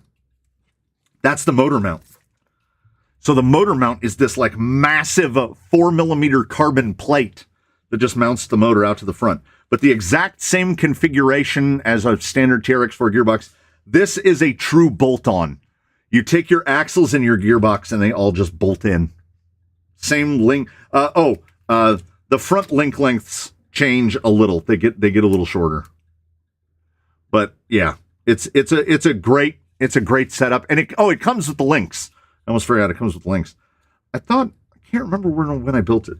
I thought I showed off building this. I'm getting behind. Oh wait, no, I'm getting behind the chat again. Yes. I never forget batteries plugged in. Like, I know that guy is plugged in over there. I don't forget them plugged in. I forgot it. Did I do that? How is it? Can anyone else see that? Do little bubbles with thumbs ups and appear on the screen? I don't know. It's doing it again.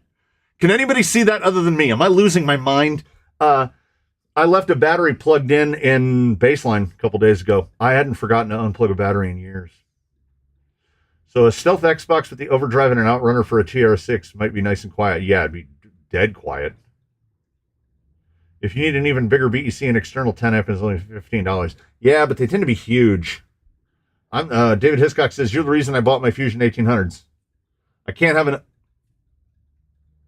I keep waiting to see if that bubble pops up. I can't have enough Fusions. I have 2 10-scale projects, but unsure if I should go Outrunner again. Haven't tried an SE yet. I would, yeah, if you haven't done an SE, do an SE. Having never done underdrive or overdrive, what ratio is normal and what ratio is under and over?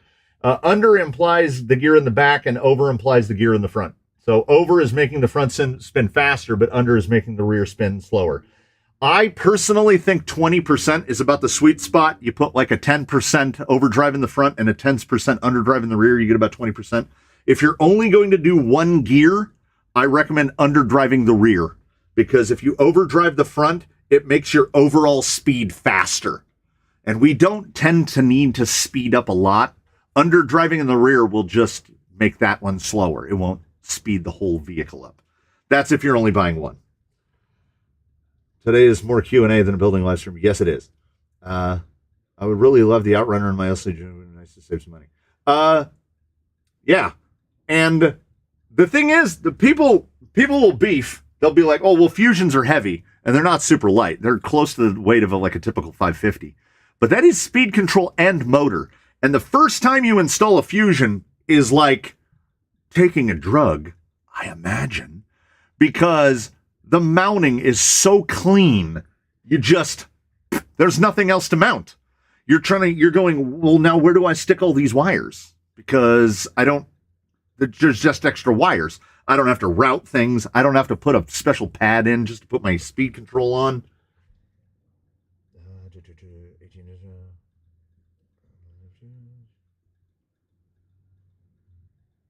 Goldfinger. I scroll back and take a screenshot after this session. Hey. I have a YFG XF carbon fiber LED cell and a China 2 low and a snub nose and element, and torque twist is insane.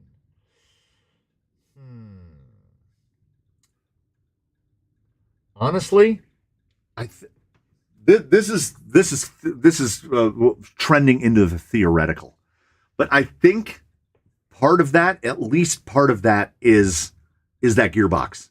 The way that gearbox outputs, I've got a little bit of, anybody that's got a 2 low in him has got a little bit of blip, and then when they stop, they blip, blip, blip.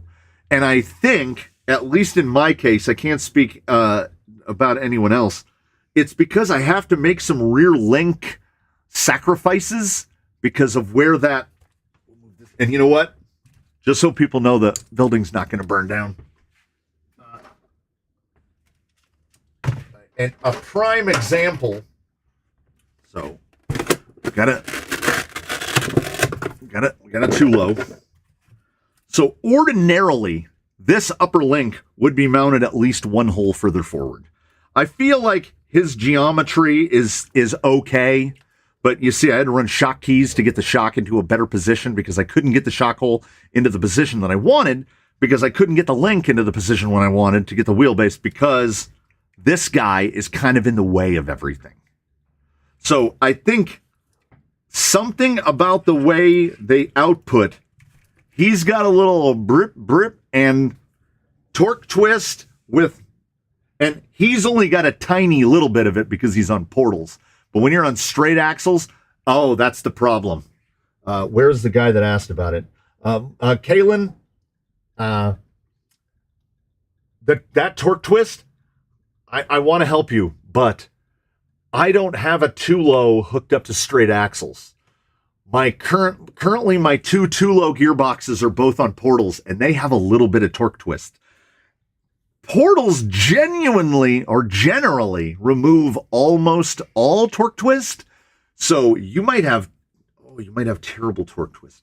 I don't think it's your geometry. I think it's this way over off to the side output, honestly.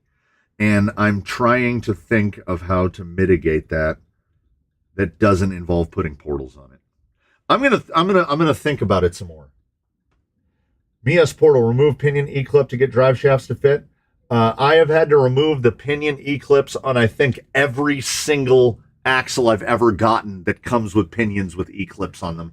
I don't know what drive shaft is supposed to fit on those, but whether I'm using cut to length shafts, whether I'm using plastic shafts, it doesn't matter. You can't get the screw through with the E-clip in place. Is that like a shipping E-clip? I don't know what that E-clip is for, because I am almost certain that there is not a single pinion E-clip in this fleet. They all have to be removed to get the drive shaft to fit. Yes, Marco says have the same. Mine came from Ajora. Yeah, it's in Ajora. Batteries left in a vehicle for weeks. Some of the older heads among you will remember there's a baseline that isn't baseline. I had put a picture of it on the community tab, and it has a bunch of broken links under it because he jumped it off he launched it off the top of the 5-foot high ramp. He left a battery plugged in to that thing for several months, and I absolutely did not use the NIM mode on my charger to burp that battery back to life and then recharged it for him. And I did put a piece of red tape around it, and I told him explicitly, this battery has had a heart attack, and it will not live as long as it should have, because it was drawn down to one of the cells, cell 2. I didn't put it on the cell checker, but when I did put it on the cell checker, cell 2 was at 0.00 volts. So the fact that it charged back up, it was a Z1500, the fact that it charged back up, but it didn't. I didn't charge it back up. If I had charged it back up, the fact that it would have charged back up would be absolutely amazing. But that didn't happen. The only thing I don't like about a Tran is 48P is not using dig that servo needs to make sure it's locked in for wheel drive. Yeah, setting endpoints on dig is as critical, if not more critical, than setting dig on setting endpoints on everything. I want to wait for it. Yep, there it is. So I'm doing that. I don't know how I'm doing that. Oh no. Oh man, it scrolled. Cinema TV. It's not because of the like button I just checked. Like interactive like buttons. Yeah. Okay. What if I do this? Nope. Well, okay. What about this? Is it using some kind of recognition? Yep, there it is. Little bubbles came out of my palm and turned into that guy over there. You're the reason I got the Endure LCG. Highly recommended. You get a lot from it. Yeah, it is really good. It comes with links, and they work. With overdrive or underdrive, do you notice a squat in the rear when you drive? I can't see it in your videos, but up close, when you hit Excel, does it squat? Well, I mean, that's mostly going to be overall geometry. If you have a near what some might classify as an excessive amount of overdrive or underdrive, you'll have one axle that's rotating much more slowly than the other. So it will pull the suspension down because the front end is basically dragging the rear end behind it. Like this guy would be 30%. There's 30% in the box, but I put an overdrive gear back here to take it to 20. He only likes about 20. And to me, it honestly doesn't sound, or it doesn't seem like two vehicles are alike. I drove Zoidberg unknowingly for a little bash session out back on 66% split between the rear, 36% overdrive and 30% underdrive. So it was at 66%. It looked like the Matrix was glitching because when he moved forward, the rear tires almost didn't look like they were moving. And he was fairly decent at climbing steep stuff. He was kind of bad at some other stuff, but we are talking 66%. That's 3 revolutions of the front tire, 2 revolutions of the back tire. So yeah, there might be an appearance of that squat, but that squat is really because you're at 30%. I would like to call 30% underdrive, 30% dig. So when you first start to accelerate, the rear wheels don't start going yet. And then when they do start going, they're moving slower. So there can be a little bit of an illusion, or it's pulling the suspension down. But I don't think it's actually, like, the geometry is not coming into play. It's just physical resistance is coming into play. I think I almost stated that. Marco says, I have an Axe 550 in my axial bomber. Its massive cables are a pain. Tell me if I'm wrong. The sensor cable is like the size of your pinky. It's like this enormous rope that's like not disconnectable. It only comes apart in the middle. It's not like every other censored motor in the world where you can unplug it from the motor. They wanted to make it waterproof. You have to shoehorn that thing into a TRX4, and there's plenty of room in the middle of a TRX4. So I know absolutely where you're coming from. I have a Spectrum version of the motor, and the Spectrum 1400 or the 2300. Have you ever removed IMAX and Chanmu? But I know for a fact they will not crawl. I've tested one set of 1.9 Chanmus. They were unanimously voted by me, by a party of one, to be the worst tires of 2023. The Chanmus were absolutely terrible. Absolutely terrible. And there was nothing, and I even tried cutting lugs and everything, and there was nothing I could do to make them any better. They were just as bad as they were going to be. IMAX is still a thing. I remember getting IMAX tires from my Stampede like 20 years ago. But I haven't seen an IMAX tire in a long time. Oh, Brorb RC says he's doing another Canyon special discount on inserts. Yeah, I mean, crawler tires started off as, oh man, I scroll. Oh, it's so far ahead of me. Crawler tires started out as monster truck tires. Like someone, I don't know if he's in the chat, someone sent me a PDF from like RC Car Action talking about crawler tires from like before G8 was invented. So Proline was putting out tires in M3, and the Masher was one of the crawler tires. That's just the chevroned monster truck tire that you would see on a Stampede. So yeah, I mean, there's no reason monster truck tires can't work. And now that you guys have said it, I don't know why I'm sitting down. I haven't sat down in a live stream before. I'm sitting down because I'm falling so behind on the chat thing. So I don't know why I haven't been, when I go and I look through the crawler tire section at A-Main and I don't see anything to buy, why am I not looking through the 2.2 monster truck tires over in the regular cars and truck section? Well, the next time I go, I will be. IMAX Swamp Dogs. I think Swamp Dogs banned. I know there are IMAX tires. What is it, Skull and Bones? I know there are some IMAX tires that are banned on the Sorka ban list, which that means nothing to me. I've submerged my TRX4 Sport with Fusion 1800 more than once. Come on, pop me a bubble. Show me the bubble. That one earns. There we go. Yeah. If you're not getting it underwater, what are we even doing? Too low on a mullet? Jeff, you're bringing up a sore subject, which is when I built Clank, I wanted to build a mullet, currently the only mullet in the fleet. And I changed every diggity dong darn gear in there to try to get it to be where I wanted the gearing to be. And then I believe I was talking to Mr. Wirt, who is here somewhere in the chat, or was, and he said, oh, you know what people do? They take a too low, which has 30%, and they flip it around so that it's backwards. And then that puts 30% underdrive to the front. And then they have the underdrive in the rear of the portal. So it brings the overall speed way down. You don't have to change any other gearing. And if you're doing it with a Vanquish axle, you have 30% rear underdrive. And now basically increased your gearing reduction. So everything is going to be slower. So you can volt up or KV up and do it very inexpensively. But I had changed all the gears. I changed portal gears. I changed ring and pinion. I changed the gearbox. I changed everything just to build that mullet. And the next mullet will not be going through all of that work because I gotta build another one. The NIM mode has saved me for a couple too. We've never done that. We don't burp our batteries back to life with NIM mode. IMEX Road Dogs.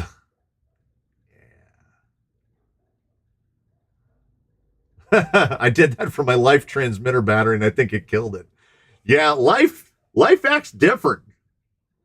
I have a video on how to set your house on fire. Yeah. You just watch any of the, what's his name? The, oh God, I love him. He's on Electro Boom on YouTube. He's so good. When he took the high voltage and he put it through pencil leads. Oh man, and he was welding with pencil leads. Oh, it's so good. There are so many ways to burn your house down. I'm in Florida, so when I watch your show, I'm a couple hours behind. You do the best reviews as anyone because you're honest. If nothing, I have a misplaced or artificially inflated sense of integrity. Sometimes when I'm reviewing a product that I like or dislike or half of one or half of the other, I think to myself, what difference does it make in the grand scheme of things? Let's be nihilists. But then I'm like, no, the people need to know. So yeah, I'm never going to tell you something's good if it's not. And I make great efforts not to tell you something is bad if it isn't. Because I want everybody to succeed, despite being a pessimist by nature. I don't want things to be bad because I want us to have more choices. First thing I did change out to 48 weight and Element Blue bands with more preload. Help, but still there. Yeah, if you're stiffening your springs to stop the torque twist, there's other problems that need to be addressed, I think. You know what I would do, honestly? If you have a predominance of torque twist, work backwards. Start removing things from the system. Like, start simply. Remove your rear drive shaft, drive the rig around on the floor in front wheel drive. How does it behave? Then remove your front drive shaft, place the rear drive shaft. How does it behave? If you're getting squat in the rear with no rear drive shaft, you have something binding physically in the rear. And I can state this because I've done it. I've done it so many times. Like the SLW is bottoming out on the hex and it's rubbing the axle. The screws that holding the bearing in are rubbing on the hex. Sometimes it's the tiniest little bit of mechanical interference and everything is that's a technical term. So somehow we end up there. Do you like the IMEX tire? Oh, bah! Damn it! I scrolled down to the bottom. There we go. Sensor cable's huge. Always disconnect your battery. Yeah, back to the disconnecting the battery thing. Many of us, I assume, come from the era of, if not mechanical speed controls, the very first generation of simple speed controls where the power switch was that you plugged a battery in. Now it's on. And when you unplugged the battery, it was off. So we were all trained. We were all trained viciously. Unplug, unplug, unplug. Otherwise, the batteries are going to discharge all the way down and either puff, explode, just be dead. Many a just dead NIM pack. You go to charge it and the charger hits peak and there's nothing in it. You drive for like a minute and it just stops because there's now a dead cell in your 6-cell pack. So yeah, we've all been there. Always disconnect your batteries. And now I've brought that back because I have direct power servos in most everything, including baseline. And there is that little bit of draw, even if the vehicle's off, and it will draw that battery down to nothing. What Enduro 1.9 tire do you suggest other than the comp pins? The second place Enduro tire is certainly the Swamp Claw, but its failing is that it's S3 compound. But if you're doing trailing or mudding or anything that we would call mixed, You're doing some crawling, but you're doing mudding and bashing and doing whatever. The Swamp Claw is probably actually better for that because it clears well and it looks good and it's really inexpensive. I don't like the Kraken Claw. I don't like the other one whose name I can't remember. I'm hoping my great hope for Injora in the future is that they just re-release the Kraken Claw and the Swamp Claw in S4 Compound. It would absolutely fix them, and they'd be 100% recommended. The Swamp Claw is not a bad tire. It's just that the comp pin is a lot better. That's my stand on that. What's up with Rattlecat on the bench? Rattlecat is getting rebuilt with a new chassis and a new forward motor mount. So I was just keeping my hands busy before I had to try to chase the chat. I was keeping my hands busy by taking parts off of them. I want the brake system to retrofit my Tier 6 so I can brake left or right independently. Ooh. Oh, yeah. And also, as someone just pointed out, you can't even see one on a frame. But the Fusk, the Mix Racing crawler tire, the fake Tusk, that still stands as the second best non-branded tire out on the market. They're superb, and they're like $26. They are easily 90% of a real Tusk, and here's why I don't recommend them at or above, like say buying a Tusk, is because what are we chasing? Like that last 2%. So they are not the best tires, but they're great. I mean, they just copied a Baja Pro XS, and you can't fail copying a Baja Pro XS.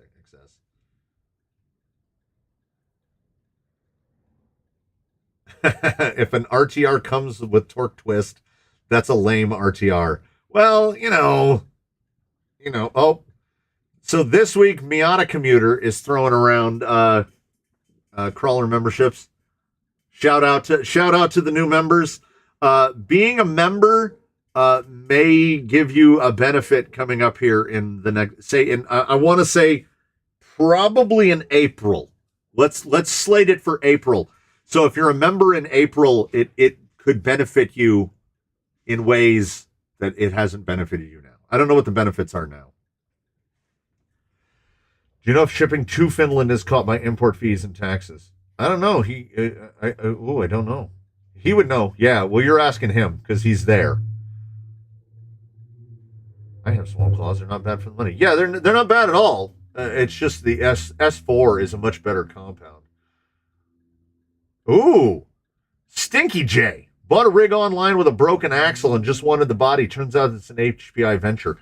Most people don't even know the HPI Venture exists, and it still exists, and they just released a re-version of it and ruined it. I'm sorry if that peaked the noise meter or anything. I almost cursed. The body on the new HPI Venture is disgusting. It is Element Utron Proline Strike Force disgusting. But underneath it appears to be all exactly the same vehicle. You could quite easily bring that Venture back to life, either by putting a new Venture axle on it or just replacing the axles. A gentleman comes over here and drives with an OG HPI Venture. He put 393 Tusks on it, and that thing will go, baby, go. And also, that FJ body is beautiful. So, yeah, don't toss it in the bin. Even if it comes down to putting a cheap set of Amazon axles on it, you could definitely get that Venture running. And then, hey, what's better than one crawler? Two crawlers. What's better than two crawlers? Four crawlers. We only move logarithmically here. Exponentially? Logarithmically? Anyway, power of two. Yeah, if you can buy spills, that Venture is all right. I would consider one. And when they came with the it's on HRP. You can get them on HRP. HRP still carries all of the HPI stuff. And I've been meaning to point out, and I waited until now. So now that you're all here, HRP now carries Louise. To those who know, you know. That's old Duratrax. So what is they? Louise Champs, aka the Deepwoods. We can get Deepwoods again. It is slated for my next round of purchasing after Google scrapes off a little bit of the money to me. I'm going to be ordering a set of Louise Champs so that I may test champs side by side directly against Duratrack Deepwoods because I have always been curious. Is the Champ and the Deepwoods just the exact same tire, just with different letters stenciled on the inside? Or do Louise and Duratracks, is it actually different stuff? I can't test fast tracks, because getting fast tracks in from the UK is, and I don't want to pay it. Soon everyone will be members here. The dream. Yeah, my Element Trail Walker turns on as soon as you plug the battery in. I've seen a couple of the 2-in-1s now that just don't have power switches. Everything old is new again. We're getting rid of power switches. Has anyone mentioned to you you sound like Brian from Family Guy? I don't know. I don't know if I do. So, well, I mean, in answer to your question, no one has ever said that I sound like Brian from Family Guy. I could probably do a passable Seth MacFarlane impression if I heard him speak. Hello, Kelly Klein. We'll give you, I don't know what I can do other than thumbs ups, so we'll give Kelly Klein a thumbs up. A lot of comp guys eliminate the switch also. A lot of us old guys, after we went mechanical and then speed controls with no switches, we got Castle Mamba Max Pros, where the first thing would happen is a wire would pull out of the switch. So we would cut the wires and just solder them together. Otherwise, your rig would just die in the middle. You'd land a jump and just coast to a stop and be like, what the hell's wrong? The switch had snapped off again. Yeah, so so that's a thing. It's always a thing for, always thank you for the memberships. Yes, thank you also for the memberships. Yeah, it keeps jumping. Okay, I'm almost to the bottom.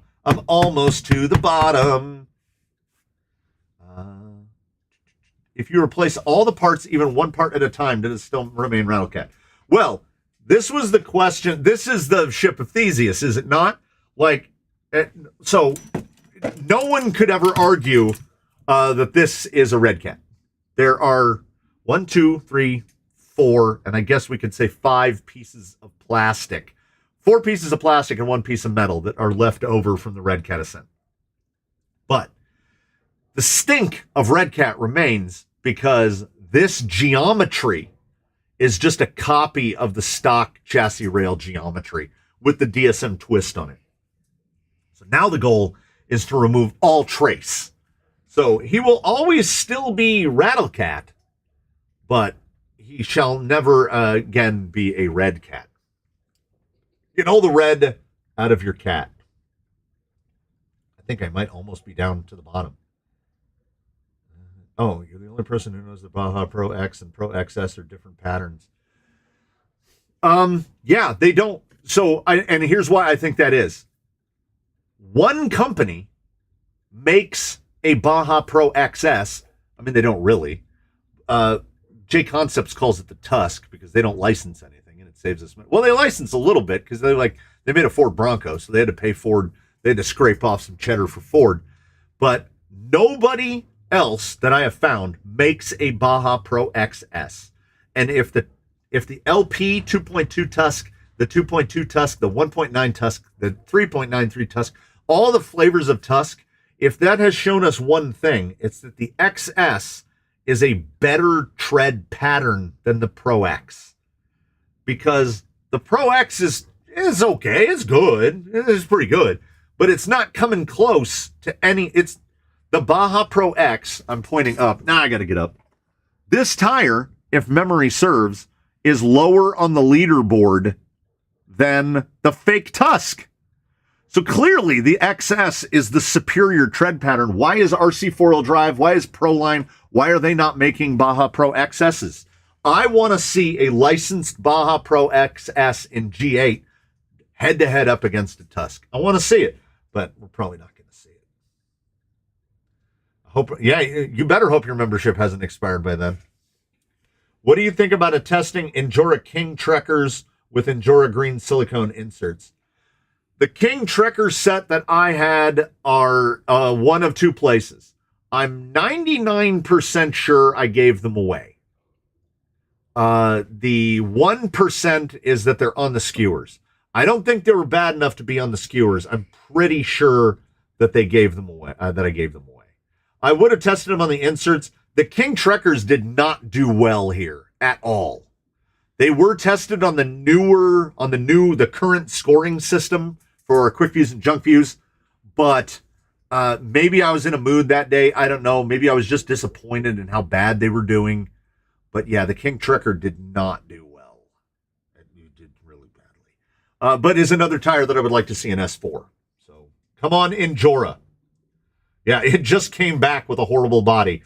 Reading that, I already know he means the HPI Venture because I don't think they changed. HRP, you can still get the Venture SBK Scale Builders Kit for like $200. I think it's like $199.99. I've been this close. Just like I was this close to buying another rig, and then I bought this camera. So the camera definitely gets more use than the rig, so I have to spend where spending is more due. I had an HPI Venture running Traxxas GTS shocks. Amazing. Yeah. I think you should get the Red Cat 1/18th and then just pretend you really like it. Here's the thing. The algorithm cannot detect sarcasm. It's just like AIs can't draw hands. What if I do this? Does this do anything? No.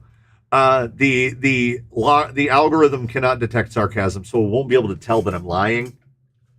I would have to do a preface at the beginning where, like, videos in Europe and the UK, they have to announce sponsorships and that ads are involved.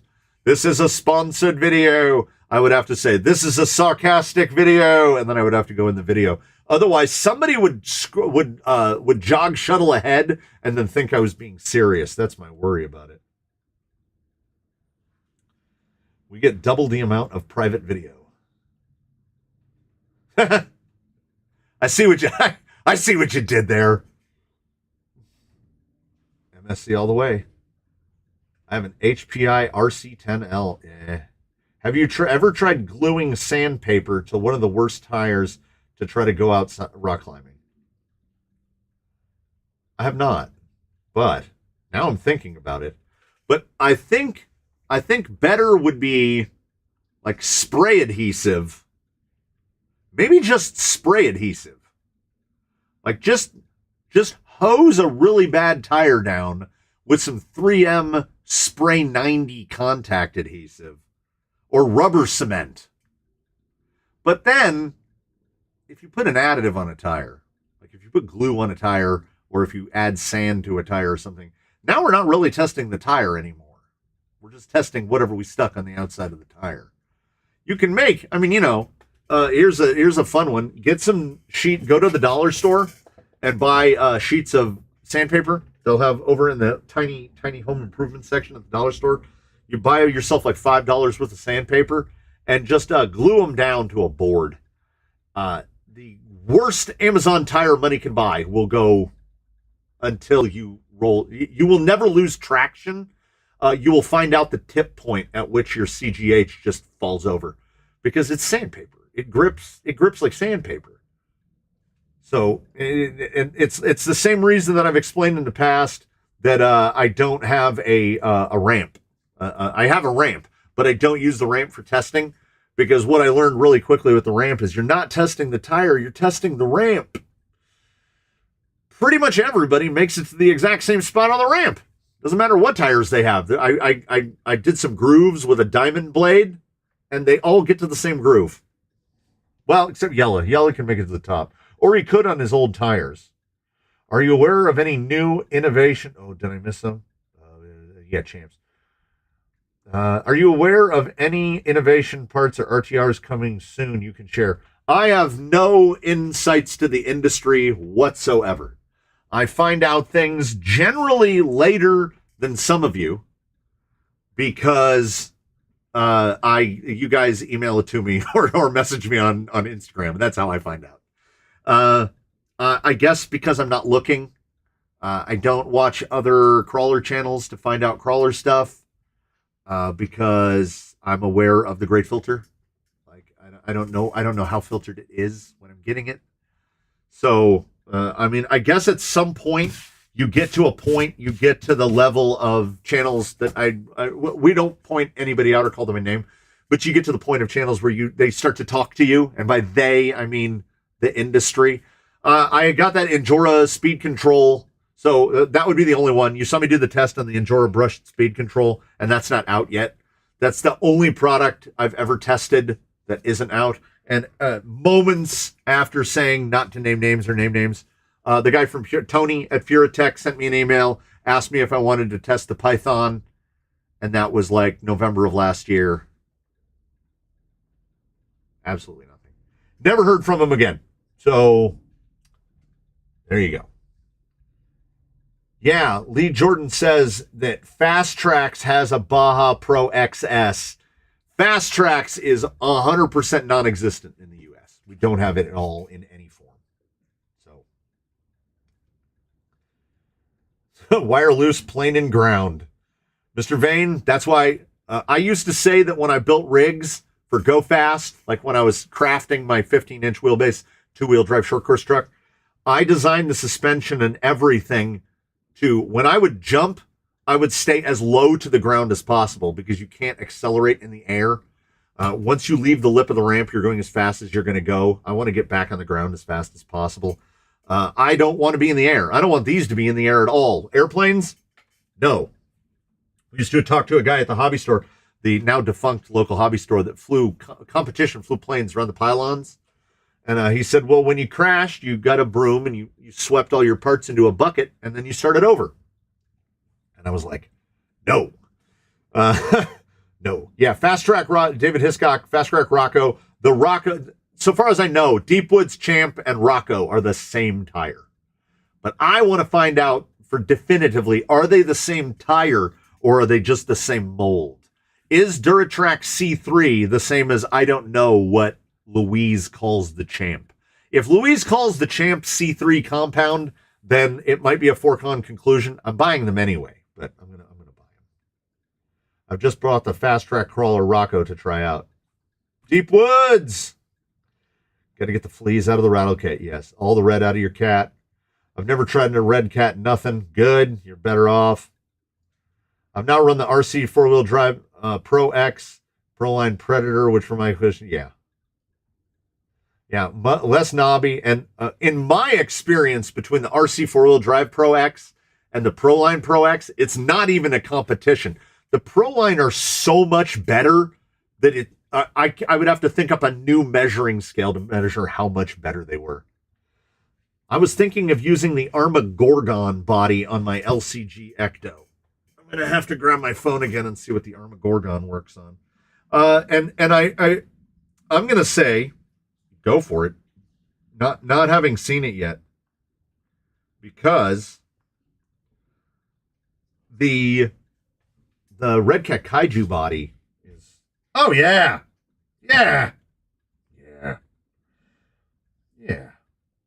Scale doesn't even have to be that close.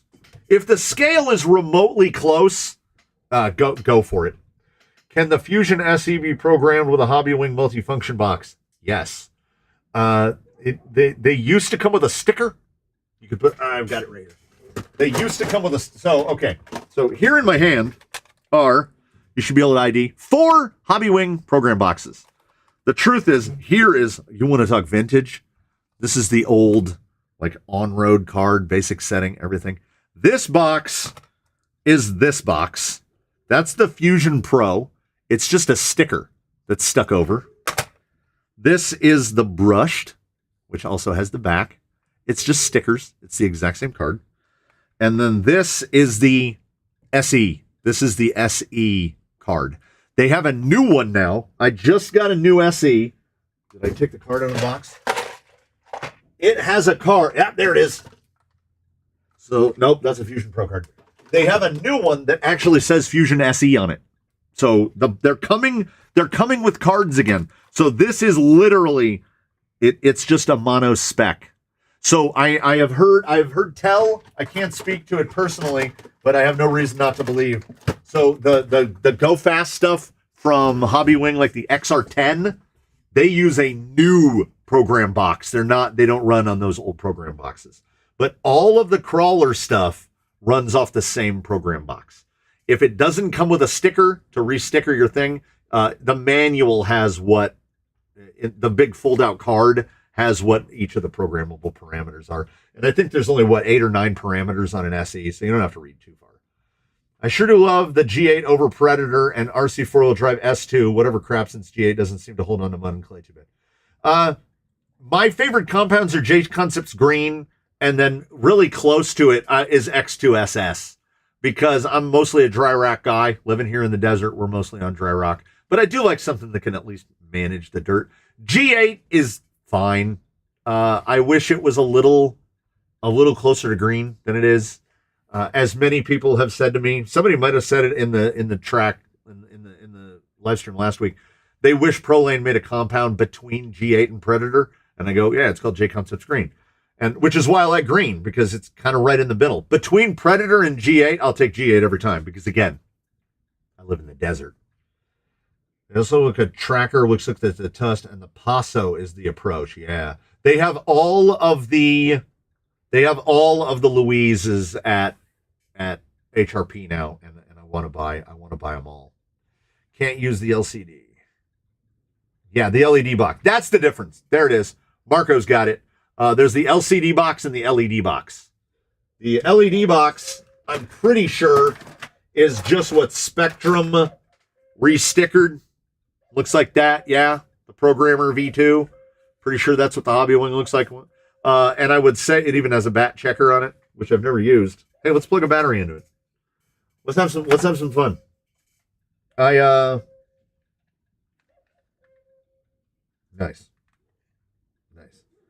Yeah, it doesn't do anything. Unless I have it plugged in backwards. I did. Okay, hold on. Hey, that's not bad. It just cycles through, though. You can't stop it. And it's nonsense. It's full of it's brimming with Spectrum nonsense, which is, if you look on the end here, you see the little square on a balance cable. This is a 4S balance cable. You see one red wire, right? Does this seem logical to anybody? Nope, it's the other way. There you go. There you go. Have you found a 65 turn brush motor that you can run 4S on? Yes. RC four-wheel drive has a couple of options at A-Main. About another week before I can order that. I blow all my money within 3 days of getting my Google AdSense check. So there you go. I enjoyed your Axial Rock Lizard test. If shipping over the pond wouldn't be so expensive, I'd send you almost new Axial ripsaws. Oh, the big ripsaw? I've heard people say unkind words about the big ripsaw. That doesn't mean I wouldn't want to test them. G8 hammers. William Mercy, did the hammer predate G8 compound? Are they that old? RC wore very fast and the beads are all torn from getting slightly jammed on rocks. Yeah. Thank you, Nick. Doing constantly 100 people watching your stream. I'm as surprised as anyone. I mean, honestly. I have a box like that, but it didn't work. It says Speed Passion. Oh, man. There's a blast from the past. Somewhere in a box here, I have a Speed Passion radio. I had a Speed Passion censored brushless system in one of my slashes. And despite knowing that was a thing basically built for sedans, Speed Passion made some great stuff. Yeah. The XR10. I'm not jumping out to buy an XR10. That is expensive. Barry Rhodes. Hey, did you get the front housing for Baseline, and is it the right one you needed? Yes, it is indeed the correct front housing. Baseline was before yours got in here. His front housing was replaced with one from Trial, which was an absolute nightmare. Because in Trial's divine wisdom, they have made their housing different. So here is the new servo on axle adapter, which is threaded 2.5 millimeter holes into here and then threaded on from the back.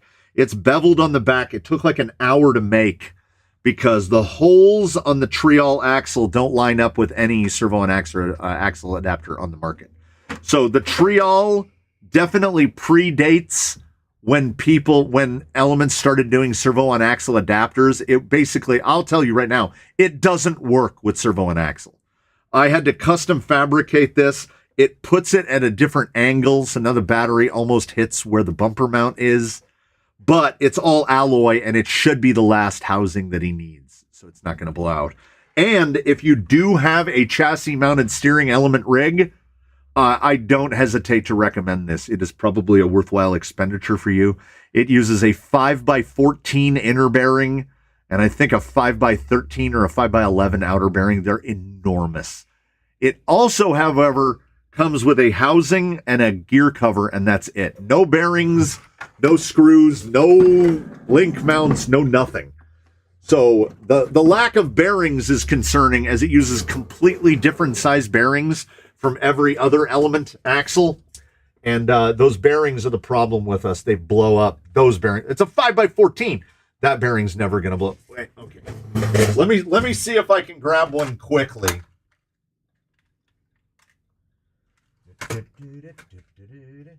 So, yeah, we managed it. So, this is the inner pinion bearing in an in an Element enduro axle. And that's the problem. This is the inner bearing off of an AR44. And also the inner bearing on that Trial axle. It's 4 times the size, which means that the balls are 4 times the size. I have no worries about that grenading like these grenade. All my inners of this size are replaced with bushings because all they want to do is explode. But I understand why. That's one of my beefs with Element. They never should have used a bearing that small. Oh, the XR10 and XR8 may not be waterproof. A buddy of mine just got one. He's building a Techno 10th scale truggy, and he's putting it in that. So that thing will probably all be run on in clean weather. I made it to the bottom. Oh, Leadfoot FPV is heading to bed. Good night, sir, if I caught you. I seen a review on Amazon. Any tips on painting windows? You're gonna have to expand on that a little more. like tinting them, or masking. I don't know. Be more specific about painting windows. Maybe we can test a Twin Hammers one day. Is there still a Twin Hammers? Are they still alive? Who remembers Aviox brushless? You know what? Let me see if I can grab the box. I don't have Aviox, but let me see if I can blow your minds with old-timiness. Some of you will remember it if I can find it. In the box somewhere is the speed control as well. To quote, and it was remanufactured when I bought it. To quote Obi-Wan Kenobi, that's a name I've not heard in some great many years. I'm paraphrasing now. I can't even remember what he said. It's a name he's not heard in some time. Remember those guys? The purple and orange? I have this. I know for a fact I've got the matching speed control. And do they work? No. Will I throw them away? No. The sticker is long gone, but that is a SP. Speed Passion. 4,000 kV, 550. Great motors, man. There you go. Speed Passion 3600 Short Course Master. Ooh, that feels bad. That feels real bad. This poor guy has seen some stuff. He's really probably seen some stuff. But, can't throw it away. Goes right back in the box it was in a minute ago. Oh, man, it just moved really fast again. What do you think about the roll cage chassis Wraiths with AR44 axles? I want to build a tube frame something at some point other than RoboKitty, obviously. You should test that thin military tire from Proline. The Grunt, yes, I should. Yeah, Marco, the Enduro SE is bushings, which is, honestly, it's fine. And really, if you run in water and mud, the bushings will probably be better. Leadfoot, good night, Leadfoot. There's a great video on tinting on YouTube. Oh, on window tinting, yes. Still have a few old Novak brushed speed controllers. Now, Novak was where I went for brushless. There it is. Oh, yeah. Spread Spectrum Optimized GTB. That goes, look at that. Look at the size of that capacitor. It's like somebody cut down a C battery. Yeah, we've got the ages old, but for brushed, it was the equivalent of Ford and Chevy at the time, and I was a Tekin man, Tekin G9 triple regenerating supersonic, and a Tekin Speedstar 412P. I bet these still work. Both of these probably still work. They were invented before drag brake was a consideration, so we can't crawl them. But have I tested the G-Made 1904s? Yes.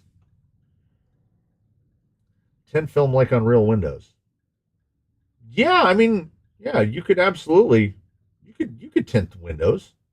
I'm sure. Trinity. I think you can still get Trinity motors. I don't know if today's Trinity is still Trinity, but yeah, you can still get. I think I have a Trinity motor in here somewhere. I'm using demo concrete for my home course. I know how much work I'm doing. So, oh yeah, the tonnage. You just gotta zen it, man. You start moving concrete, and then you just keep moving concrete until you can't move concrete anymore. That's how you do it. And then if you're lucky enough to have somebody bring more concrete, oh man, Trinity Speed Gems, that takes me back. Yeah, you just keep bringing in concrete. You also have seen the pile over there with the wheelbarrows next to it that's there currently, where people say that it looks like I'm building an obstacle for an SCX6. That's like one container. That is one demolition box full of concrete, and I have gone through, I think Eddie was saying it's probably around 20 boxes. So could be up to 150 tons, something like that. Can anyone tell me what the dimensions for a standard 540 motor are? Supposedly 3650. There might be some variance there, but we don't have to guess. That's the beauty of it. This one's still attached to a speed control, but it'll do. So from the biggest portion, back of the can to front of the can, 53.4, and the can should be 36. 35.8. So an SE is 58 by, should be the same 36, by 36. So if it's that 4 millimeters, yeah, so I had always been told 3650, and I think that's what a brushed are, but they're actually 3653. So a Fusion is 5 millimeters longer. 5 millimeters. Oh, let me find you a sealed can. Let me find a sealed can 540. Got to go to another bin for that, because you all saw the beadlock bin. Do you have a motor tub? Motor tub. 540 sealed. Yeah. So when they talk about 3650, they're talking about sealed cans. So rebuildables add a couple millimeters. So if you're going on one of these, 36, this is 3650. If you're going off of one of these, 3653, 54-ish, which I see someone now just posted 3654. Can you run an Outrunner with any brushless ESC? Michael, the answer to that is technically yes. You can, but should you? No. because most speed controllers, the pulse width of it will go bonkers. And it will sound like, they will sound terrible. And they will never have the same startup real smoothness at the bottom that a proper AM32 will. The power will kind of come on. They're a lot more blunt. The AM32 controllers are smoother, and then efficiency, of course. But I have run an Outrunner motor on a Hobbywing 10 BL120, and it works. It just sounds every bit as bad as you would think that it would. Are they ever going to make it smaller? I don't know. Oh, motors? Well, I mean, yeah, they kind of have Outrunners. Like, look how that little guy is. And that's not even as little as they go. Who's got the Zobazu. Zobazu. Don't pull other rigs out. Just one. There we go. So yeah. If you want tiny, that little boy. 3520. I think that's as small as we go. And if you're lightweight, you can get away with that, no problem. There's plenty of torque in there. As soon as you start adding weight, though, that motor is suddenly not powerful enough.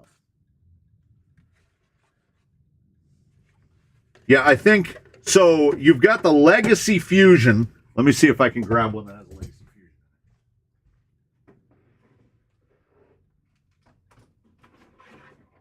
Because honestly, I can't remember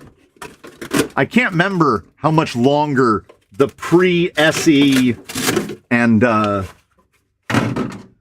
yeah. So this is an old Fusion in here. So before, which looks like the Pro, and I think that's why they discontinued these, because the Pro looks exactly like it. This motor is right about 63 millimeters long.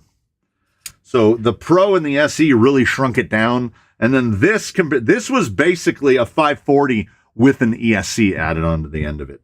So the new one got a lot smaller. The newer ones are smoother too. So if you never got to experience a Legacy Fusion, you're not missing out that much. The SE, I would prefer the SEs over the Legacies, and not just because of the size. 15. Oh yeah, well yeah, SCX24, yeah. Smaller. You can get dang old drone motors that feel like there's a couple pennies stacked on top of each other. How do you know where the 3 wires go to on a brushless motor? Here's the beauty of it.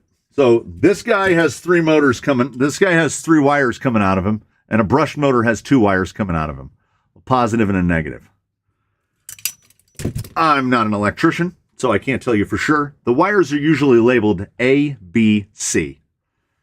To my knowledge, it's either 2 positives and 1 negative, or 2 negatives and 1 positive. So with an uncensored brushless motor like this guy, he has plugs, but in most cases, I don't like to use plugs, so I hardwire them. Like this gentleman is hardwired, so his wires just come in and they're just soldered right to the board. If I solder him in and he drives backwards, I desolder the outside 2 wires and I put that one over there and I put that one over there, and then there you go. There is no forward or backward. An electric motor does not, forward and reverse are not concepts with which it deals. It rotates clockwise, or as everyone outside of America calls it, anti-clockwise. It doesn't matter. It can be powered up to run forward. It can be powered up to run reverse, because those concepts are only in this. This has a forward and a backward. The motor is either rotating this way or it's rotating this way. It doesn't know any different. So you just flip 2 wires and it's rotating the other way. With non-censored, that's always how it's been. With censored brushless motors, there will be on the motor, it will say ABC, and on the speed control, it will say ABC. A has to go to A, B has to go to B, C has to go to C. There's no messing around. And the sensor cable has to be installed. Censored motors must be censored and the wires must be connected in the correct order. But non-censored motors, they don't care.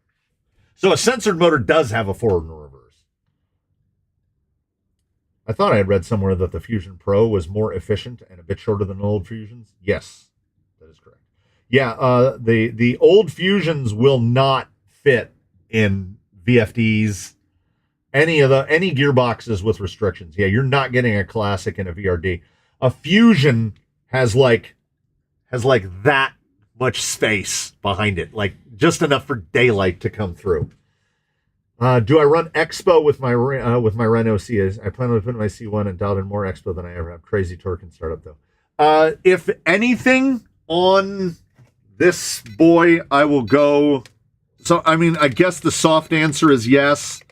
I'll go into thick and curve, and on a couple of rigs, I'm running a little bit of softness to the curve.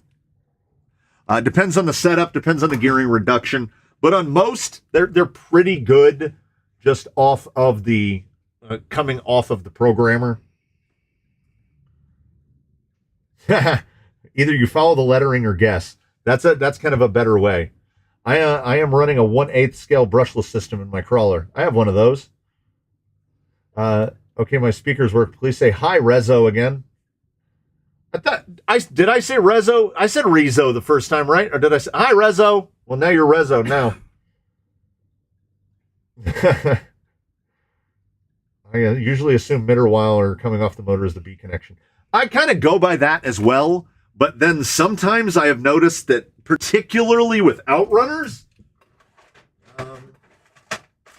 Let's see if this one is a good example. Did I not put it away? So I had a brushless motor out here, and I was like, look at all these things. And then I lost it on the bench somewhere. The way those three wires come out, they don't tend to be like this. They tend to be like this. And I'm like, I don't know which one is which. So I just soldered three wires up. And if it goes forward, I'm like, I did it. And if it goes backwards, I flip two wires. But with in-runners, yeah, I would always try to assume that the middle wire coming out of the motor was B. That's a safe bet.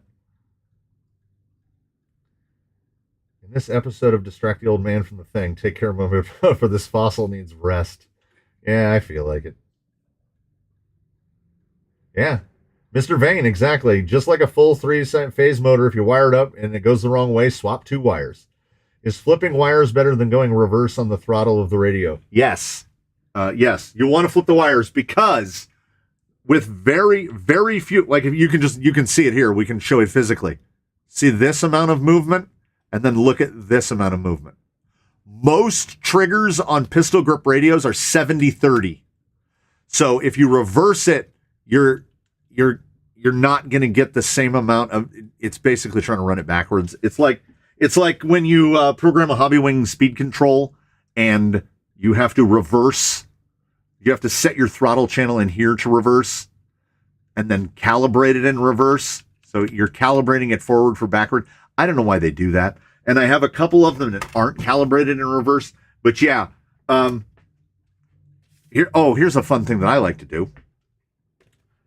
Forget to calibrate the speed control. Hook it up, it runs backwards. Resolder the wire. Calibrate the speed control. Now it's backwards again. Hey. Yeah, just flip the wires. Trixie. As long as it doesn't release the magic blue smoke, we're good. Absolutely true.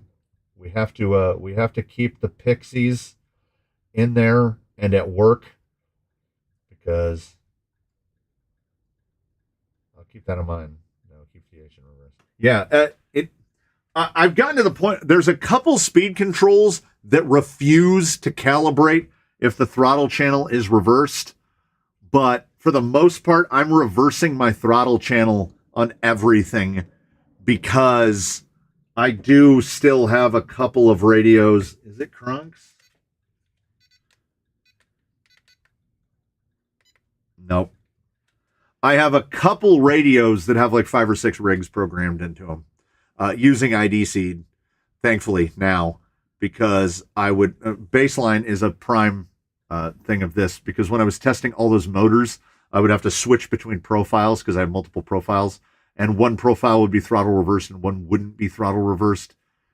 And then I have to recalibrate again, and then every time I would switch the speed control, I'd have to calibrate again. So I've just taken to putting the throttle reverse on every radio because the AM32s don't seem to care.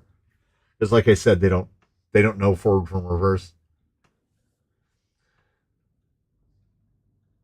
Marco is going to bed. I am here to drive you all off to the land of sleep. Mr.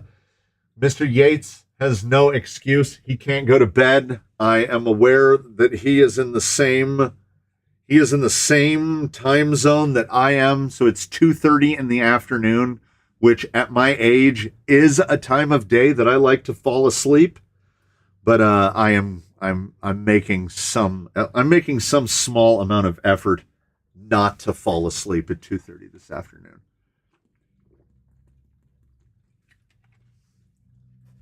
I gotta tell you, when I was trying to get that double truss tracks, that leaf spring setup for the back axle of that HC6, you would think that going into that kind of labor would like speed time up, but it really slowed time down. Answering, yeah, the 10BL20 doesn't have reverse rotation. That is correct. So you have to get a motor with reverse rotation. Oh, wait. 10BL120, are you censored? Oh, yeah. I didn't know that about the 10BL120 because I had never run it censored. I had only run it with just a regular, like an old Tacon 3650 brushless motor. So it doesn't matter to me which direction it rotates. Anything to worry about with my Rhino 80 amp. I will be completely honest with you, and I will tell you one thing. This is a Rhino V40 in here. And if you look very closely in between that nest of wires, I don't even know if you can see, there's no heat sink on there. Every Rhino speed control, 40 amp and 80 amp included, the heat sink falls off. It falls off. So I have a roll. Oh, it's buried right over there. You can buy the tape for sticking down heat sinks. It's like thermal adhesive tape. I have like a forever roll of it. And I have taped back down every single one of them with that thermal tape. I think it's for PC stuff. That's my guess. And once they're taped back on, they never fall off again. My guess is that in whatever factory they're assembling these in, the people aren't cleaning the tops because the heatsink is stuck directly to the top of the chips. And I don't think they're cleaning them off. So there's flux residue or whatever, because most of the time you can get a pinky under it and go, boop, and just pop the heatsink off. This guy's fell off out on the course, and I found it later, and I put it someplace safe, and haven't found it since. It's on this bench. It's in this. There's an 8x8 section, which this bench occupies. It's shaped like a U. It's on here somewhere. It's adhesive and transfer heat, yes. I had to calibrate reverse throttle channel and set endpoint for reverse at 50%. Problem is my Traxxas lights show that I'm perpetually in reverse. Yeah, at that point, I would just put an SE in it, man. The 10BL120 is a great speed control, but I'm not jumping through hoops for it. Well, you're not kidding. It's nap time. It is definitely nap time. It is. I could go for a nap right now. Actually, no, I take that back. I would feel like I could go for a nap, and then I would say, I would rather have a coffee drink, and then I would drink a coffee drink, and my nap would evaporate. And then what happens is at about 8:30 p.m., while I'm trying to watch some TV show with my wife, I would just fall asleep. And she doesn't even try to wake me up anymore. She just keeps watching the show. After 40, this is nap time. That is sure. Safe places in my garage. Yep. It's gone. It's gone. That heatsink is in here somewhere. I want to be sure of it. I can't guarantee it. working on a video, and I thought that I need a title and some phrases, and anti-RTR came to mind, thinking how brilliant that was, and then after I watched mine. Castle Wine. Who doesn't love Castle Wine? It's great. Alien spaceship. I mean, when that's like I say, the guy asked earlier if he could run. What if I not disconnect? Guy asked earlier if he could run an outrunner on any brushless speed control, and I'm like, yes. The answer is technically yes. And then the long answer is, how long will you be able to tolerate it? Because most people will not be able to tolerate it very long. You will tap out. Is a Mamba X plus 1406 2860 too much for a bomber and or a Yeti? What are you doing with it? Because in my so once upon a time, there were a fairly expansive number of Castle 1406 motors in here with a variety of copperheads, Mamba Micros, a number of Castle speed controls. There's no torque in those motors for some reason. Or they're just not suited to our application, because I've tried other motors that make significantly more torque, and it's noticeable from like the startup to drag brake to the way the brake comes on to everything about it. Castle has, in my mind, and I maintain it, not made a single crawler specific product. They have sort of adapted. If you take an old Mamba Max Pro from the early 2000s and you take the top plastic shroud off of it, it's a copperhead, or vice versa. A copperhead is just a Mamba Max Pro from nearly 20 years ago. So I'm waiting for them. Castle is ripe and open. Like Hobbywing, as I think painted themselves into a corner, I don't think we're going to ever see a Hobbywing AM32. I would love to see one, but how are they going to do it? Because that's going to cut into their Fusion Pro market. Fusion Pro is their premier crawler choice, $150. So they're not going to be able to sell a Outrunner solution for less, but we can definitely put an Outrunner solution together for less. So it's ripe for Castle. Do it. Somebody was telling me that new one, it's a snake, right? Cobra? Whatever the new Castle is AM32 based, but it's not a crawler controller. It's like a large scale controller, like for 8 scales. What are we doing? What are we doing? The adhesive is thermal putty. Thermal putty? Yeah, high temp tape. Are you going to be testing out any carbon steel drive shafts from AliExpress, eBay, Amazon?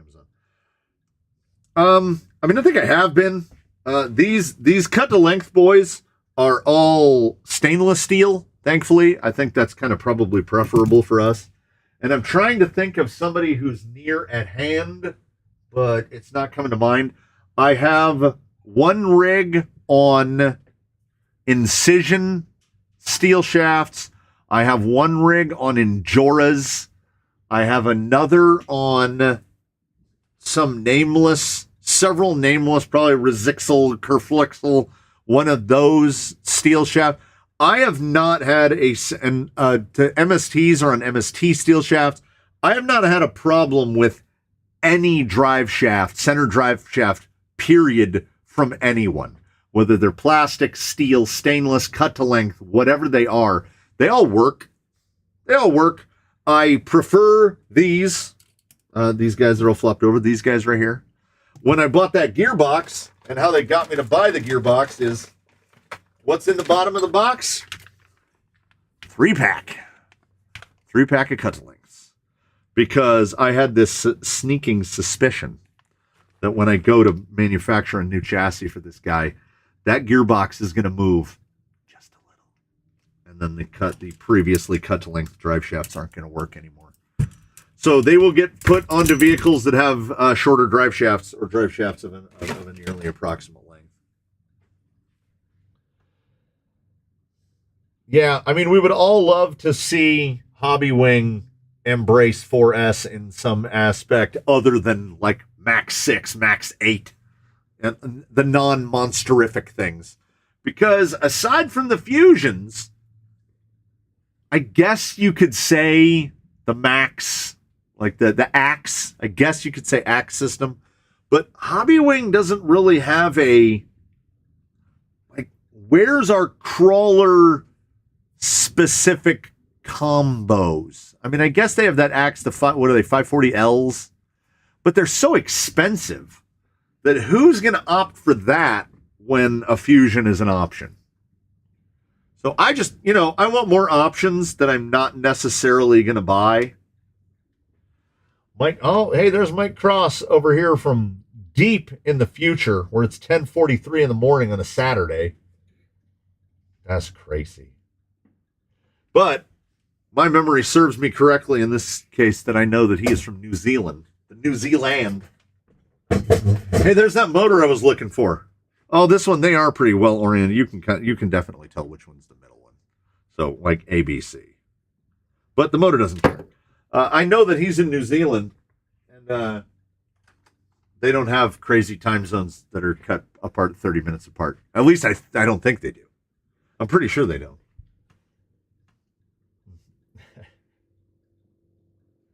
WPL does a 10th scale Jimny and a very close to 10th scale, so it's tiny. So smaller than the MST Jimny? So smaller than Little Fella? Because how is it scale? I can ask him because he would know. How close are we talking to the 12th scale FMS Jimny? Because that one's tiny. I'm pretty sure that the Fella, I'm pretty sure that one translates correctly.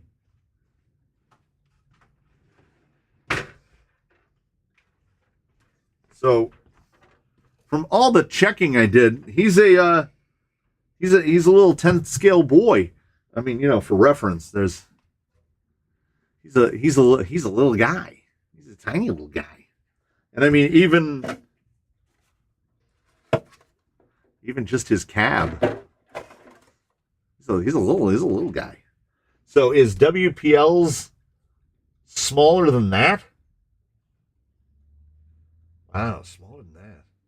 This is about as small as I'm good with. Like that, the UTB 18 is like almost this exact size.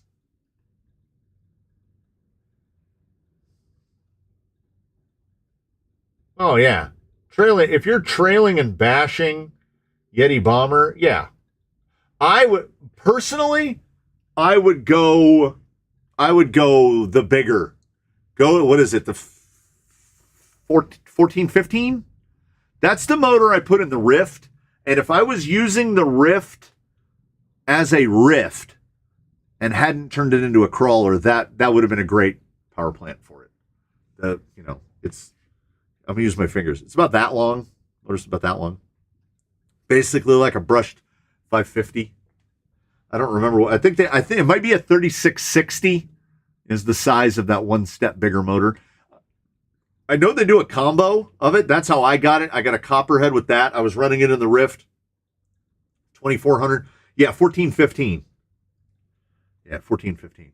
It's not crazy long. It's just a little bit long. As a matter of fact, if you were to have a rebuildable 550, it's probably right about the same length as a rebuildable 550. It's shorter than a Legacy Fusion. So yeah, it should fit no problem. The only drawback to it is that it's got a 5mm bore for the pinion.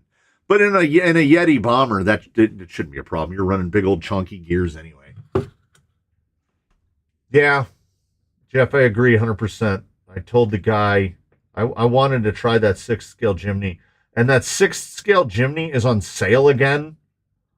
And I wanted to buy it, but I was like, what am I going to do with it? Where am I going to put it? The only rock crawler combo that's really good is Tekin. Yeah, here's the problem with that. What's the price tag next to that? Hi-oh! You'd probably buy 3 fusions.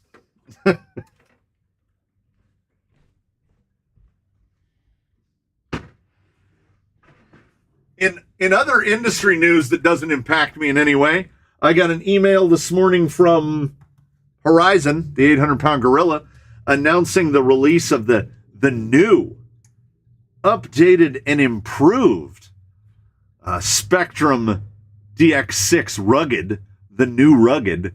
And I had to click that button. I had to click it because I was like, oh my God, how much is it going to cost? And you know it's $300. It's $300 for the new DX6 Rugged. That's touchscreen. And touchscreen is like, who was it? I know Tyson did a version of it, but there was like a military general. It was probably Patton that said, no plan survives first contact with the enemy. And Mike Tyson's modification of that was, everybody has a plan until they get punched in the face, right? That sort of thing. So imagine this is a touch screen, but now imagine it's just lightly raining. It's just misting down on your rugged controller. And when you do this, you magically touch all the buttons at once. So, yeah. I want to see things go back the other way. I want to see. This is about as much display as I would like. This display is very useful to me. It shows me information I want to know. I like nice tactile buttons. We're not progressing forward in a way I would like, particularly when it comes to transmitters and stuff. 4,700. Yeah, Tekin still makes fantastic stuff, but my God, it's so expensive. So expensive. Hey, casual crawlers, how's it going?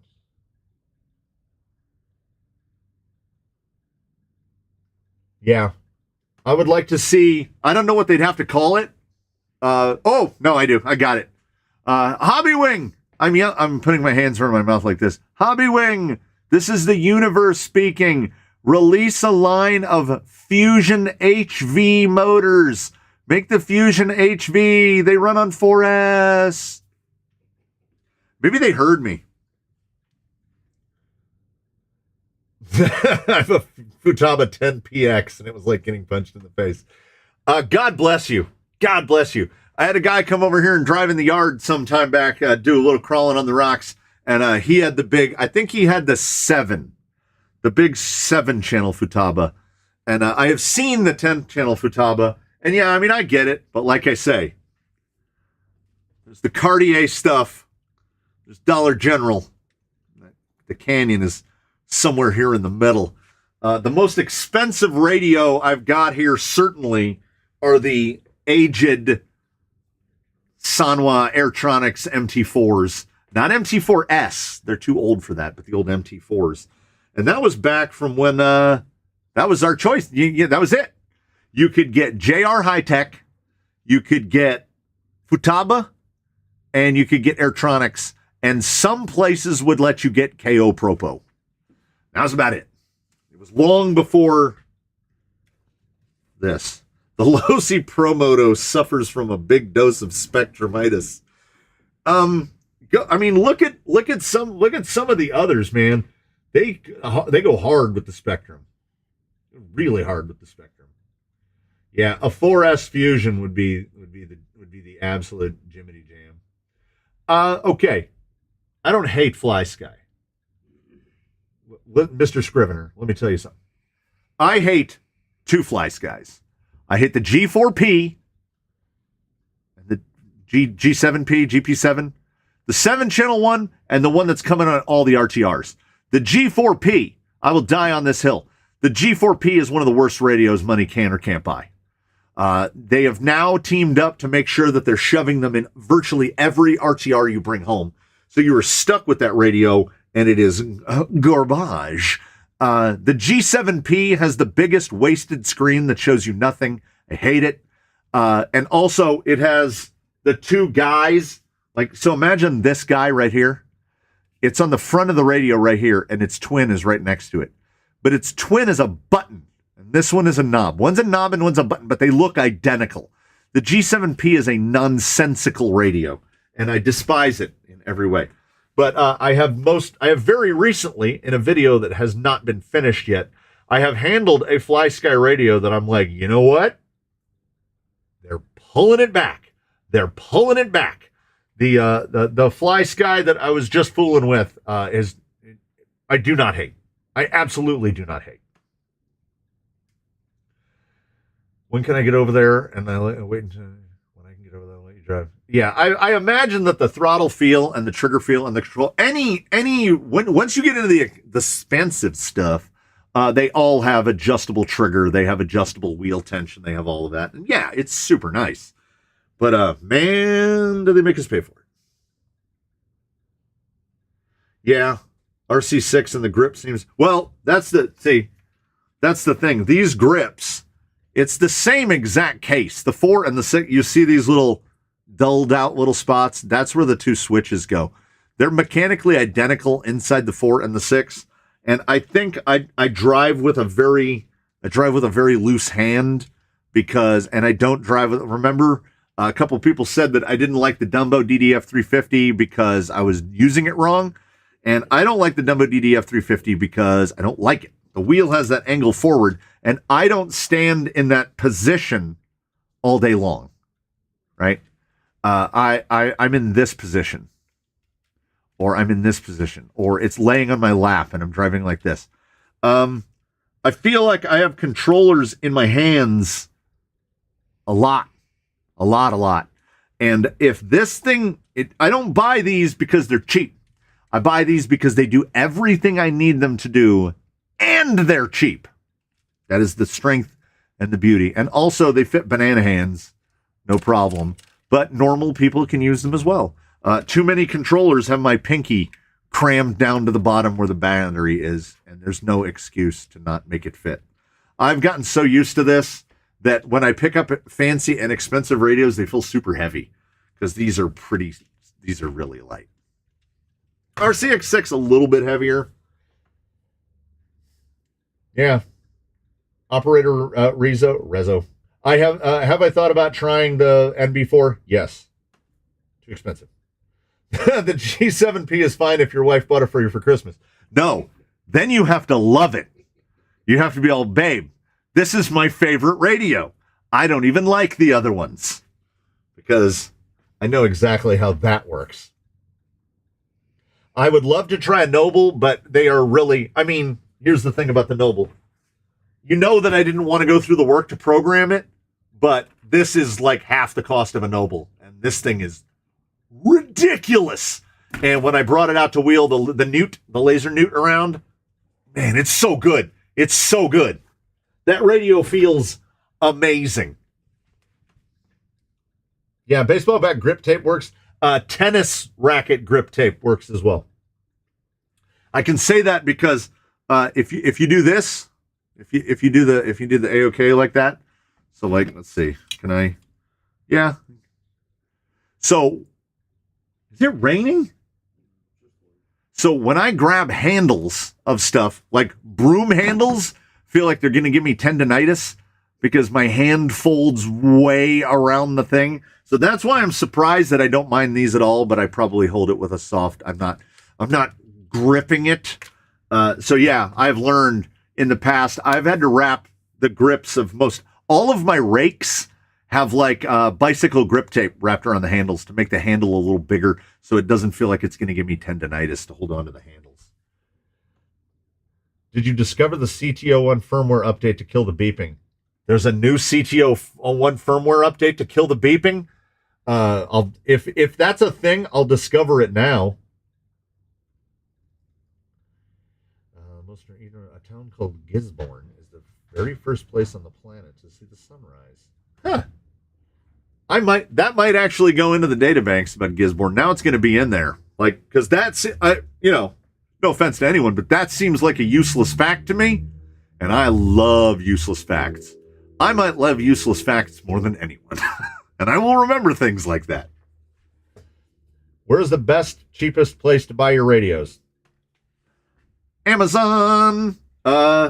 If you need to buy a radio, let me know, and I will shoot an email over to good old Jessie Yang at Radiolink, and she will give me some coupon codes, and then I will post coupon codes on the community board, and they're usually good for like 10% off, because there's nothing like what have we got? We got a big hole right now.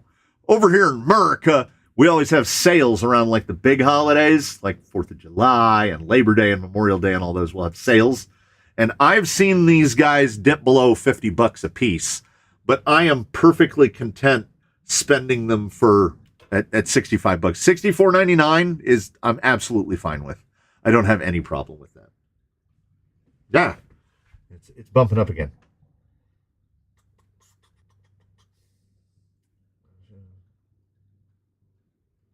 I showed your vid saying, "Look at this guy. He knows nothing." It's true. How did I make my thumb lever? This one? I didn't. It's a Radio Link. The aforementioned Jesse Yang sent me one to test it, and I have been doing that. I've been testing it somewhat long term. Kronk has been doing the testing for it, and honestly, because of the way they did it, the way it basically it's designed to clamp over the foam. I'm still on the fence as to how I like it. So at my current crossroads, I would still recommend. There are plenty of places that are either selling 3D printed little adapters that have a little tabby that comes out here and you can drive it with your thumb, or if Sugru is a thing in the land where you come from. Back in the old days, we used to make stuff out of Bondo. If we needed to, you would just shape it in the shape and then let it harden. Like if this wheel was all you would need is like a teardrop shape, and then you could thumb drive it. My thumbs are freakish, so that thing gets in the way. So when it's not in the way, I can one hand drive no problem. But I understand that most people can't. This wheel's it's that it's out far this way. It's not that it's far forward, it's that it's way out over here. I've gotten really comfortable with that. There are a lot of radios, look how much closer the wheel is on the Vanquish. But it's much farther forward. So get yourself a little 3D one. That controller that you have in your hand is the exact same design as the old Spectrum DX3R. This one? Or this one? I had already set it down. On the top of Castle, I love that the aux cable can change the drag brake and you can turn rock racers into crawl mode. Yeah, I do like that thing. The 1080 G2 can do it as well. And it would be great if they would integrate that kind of functionality into Fusions, like the Fusion Pro. Fusion Pro with drag brake on the fly would be pretty great. Well, now I need to look up the Spectrum DX3R.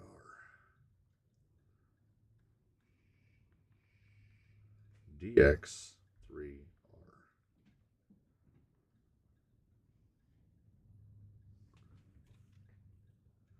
I mean, I see a similarity, but oh no, it's much. Oh, that one. Yeah, okay, I see it. Spectrum has made more than one DX3R, apparently. Why wouldn't they? Yeah. Yeah, 100%. Yeah, absolutely. But the Radio Link put buttons. Oh, and this one is cheaper because it has a bad scroll wheel. I hate to tell you, eBay seller, all of the Spectrum transmitters have bad scroll wheels. Yes, please, on the coupon codes. I will send an email to... Oh, yes. Okay. You don't put a bigger wheel, maybe just a 2.2 wheel. This was a thing that we used to do back in the O day. I'm pulling the database. Click, click, click, click, click, click. Somewhere around here is a sedan wheel. We used to just take the foam off and slip a full sedan wheel with a tire over the wheel and then drive with that. So in place of that, and the one reason that I need to set up a 3D printer. Oh, speaking of controllers that won't fit my hand. Ah! Look at it's like the dad and the mom and the baby. Look, it goes up like it's like we've made a perfect graph. Somebody needs to 3D print a thing that is the back of a wheel, but then on the front of it is just a 12 millimeter hex. So we can just stick a wheel on it. Like, literally like a wheel. Like, you could just go blap. And then you'll have no problem reaching the wheel. This is a little big even for me. But like a class 1? Yeah, here we go. Like a 393? Oh yeah, see? Ooh. That'd be nice. It slows this, oh look at that. Slows that spring tension down. I just want adapt my transmitter wheel into this. That's all I want. Maybe it's a thing. If somebody says, if it pops up down there in that thing that's scrolling and goes like, and they're like, oh, that's a thing, then I will just I'll have to get the 3D printer out of the box. You'll trick me into doing it.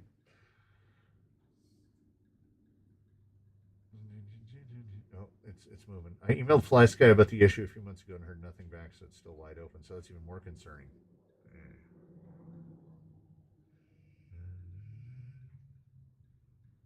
Airtronics M11. M8, probably best radio ever made. Airtronics M8, probably best radio ever made. Oh. Discount to AliExpress. I was just going to say, I haven't held a Spectrum radio air or land where the scroll wheel wasn't wonky. There it is. They just don't know how to do it. You should really put a 1080 G2 in the MB scaler and drive it in real car mode. Never. I refuse adamantly because I tried it and I feel like I'm losing my mind. I need people to understand over nearly 40 years, reverse, I cannot go reverse. I can't. It's not possible. That is forward. That is reverse. My brain goes, no. Real reverse, a child could learn it and adapt it and accept it. No. I have a wheel adapter for it. It's on Thingiverse. It would be dead easy to make a wheel of adapter for like that for you. How far is the canyon from Edwards Air Force Base?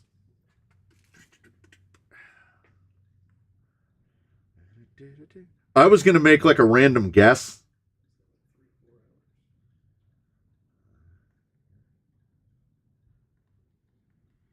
But instead we'll type it in. 93 miles. Now you all can try to figure out where I am because we're 93 miles away from Edwards Air Force Base. So somewhere in a 186 mile radius of a 93 mile radius in a 186 mile circumference of Edwards Air Force Base. 93 miles. He's got a 12 millimeter hex adapter on his G7P. I don't know that's a 6-channel or that's a 5-channel. It's a 4-channel. 6-channel. I stretch 1.0 tires on my transmitter wheel so I don't have to deal with foam and plastic. That's a good idea. Yeah, I mean, it also props. I got to give props where props are due. If I can reach this controller without knocking any cables out. So it comes adjustable, and you can loosen these 2 screws, and it has a lot of adjustment. So you can adjust it to wherever you like it. And I've been tinkering with it in different positions. And I just don't know. I wish that I could control. I want it to start there, but I want the angle of it to come out flatter. Because when it points, because we're moving further and further from the center point, you have to move your thumb farther, right? So I would like it to come out and then flat. So like come out at the same angle, but stick flat across like that. I think I would like that better. I'm not mad about it, and the fitment is nice, and you can install it in like 5 seconds. It even comes with the Allen wrenches to do it. But yeah, it's not it's not my favorite because I do drive like this a lot, and then I'm grabbing the metal, and then I hit the bolt, and I was trying to figure out a spot to get where I'm not hitting it, and I'm still messing with it, and we're gonna figure it out.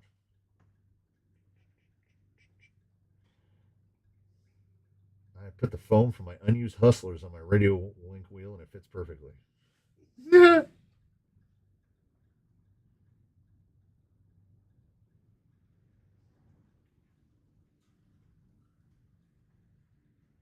Yeah,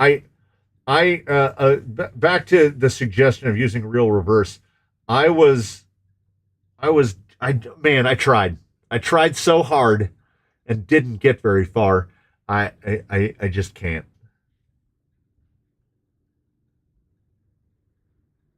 Proline by the Fire is near Edwards. Yeah, Proline by the Fire would be almost, if it's at Horseman's, which I'm told it's at Horseman's every year. That's pretty much right in between. I'm here, Horseman's, Edwards. We're like boop boop boop. We're right next to each other. And I we'll see if I can be cajoled into going this year. I don't know. I make no commitments.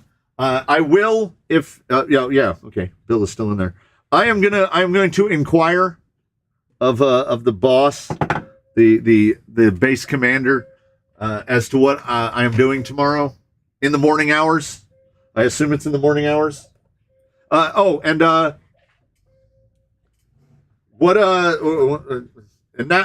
there's a couple of you in the chat, and I'm talking to Bill, Mr. Truitt specifically. Would you be attending RCX tomorrow or on Sunday?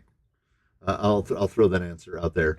This is like sending an email, only there's a slightly shorter delay. I was trying to remember what I was going to type in. Okay, 16th and 17th, taking place at the same time as the California Power Sports Expo. California Power Sports Expo. What about that M12 radio? Oh, the MT12? MT12 is great. I don't want to go, and I don't want to learn the extra language required to program it. So I'm using it for all my go fasts. I have like 9. I think I have 9 rigs programmed to it, and its ability to use 100 different receivers is outstanding, because I just go to model select, turn it on, and I drive. And if I'm taking go fasts over to my buddy's house to drive on the track at his house, I just grab the couple rigs I want to take and a couple batteries and one radio that comes in a neat case, and away I go. Is there hours on this? 10 a.m. to 5 p.m. You know what? I might be able to get away with that, because it would be in the morning, and she goes to the gym in the morning, and then I would be back by afternoon, pre-evening. Yeah, I'm going to see if I can. She's at work right now, but I'm going to find out, and then what I'll do is I'll remember to email you about it. And then we can go to the thing, and we can look at, we can go like this. We can go, look at that. Look at that. Oh, I'd never buy that. Oh my God. I just had a thought. Maybe there's a, maybe there's a Red Cat booth. Oh, who else got the email about the 5th scale Red Cat that's coming out? We all want one of those, right?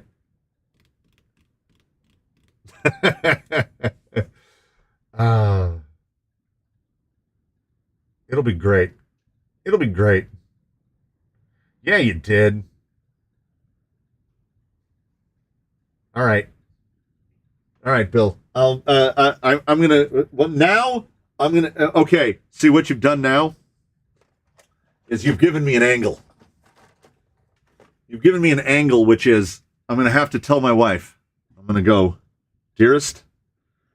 Someone in the comments on my live stream sent me money to pay for my ticket to go to the Pomona RC Expo tomorrow. So now I guess I have to go. So that kind of logic generally doesn't work on my wife. She's smarter than I am. So we will we're gonna try it anyway. We're gonna see how that works. So the end tally is we answered I saw a thumbnail for that saying X-Max killer ? And was just nope and kept scrolling. Correct. I mean, why innovate, right? And oh my God, did you look at the pictures of it? It looks so chunky. Like all the parts are like there's no machining. Just like the Link is just a big blah, burp, everything's you know, that is a market that I would not try to get into. I mean, if you're going up against the big, like what a Kraton EXB or Kraton 8S, Outcast 8S, X-Max, that's who you want to go up against? I don't, yeah. Today's PSA is do not forget to remove all of the red from your Redcat.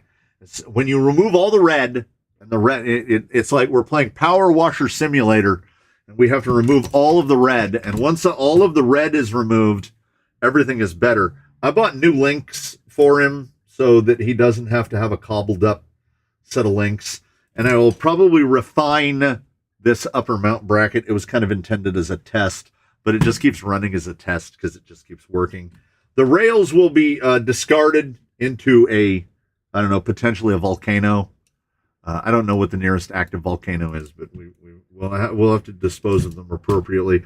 All of the other Redcat was sent away in one big box, so we got rid of that all at once.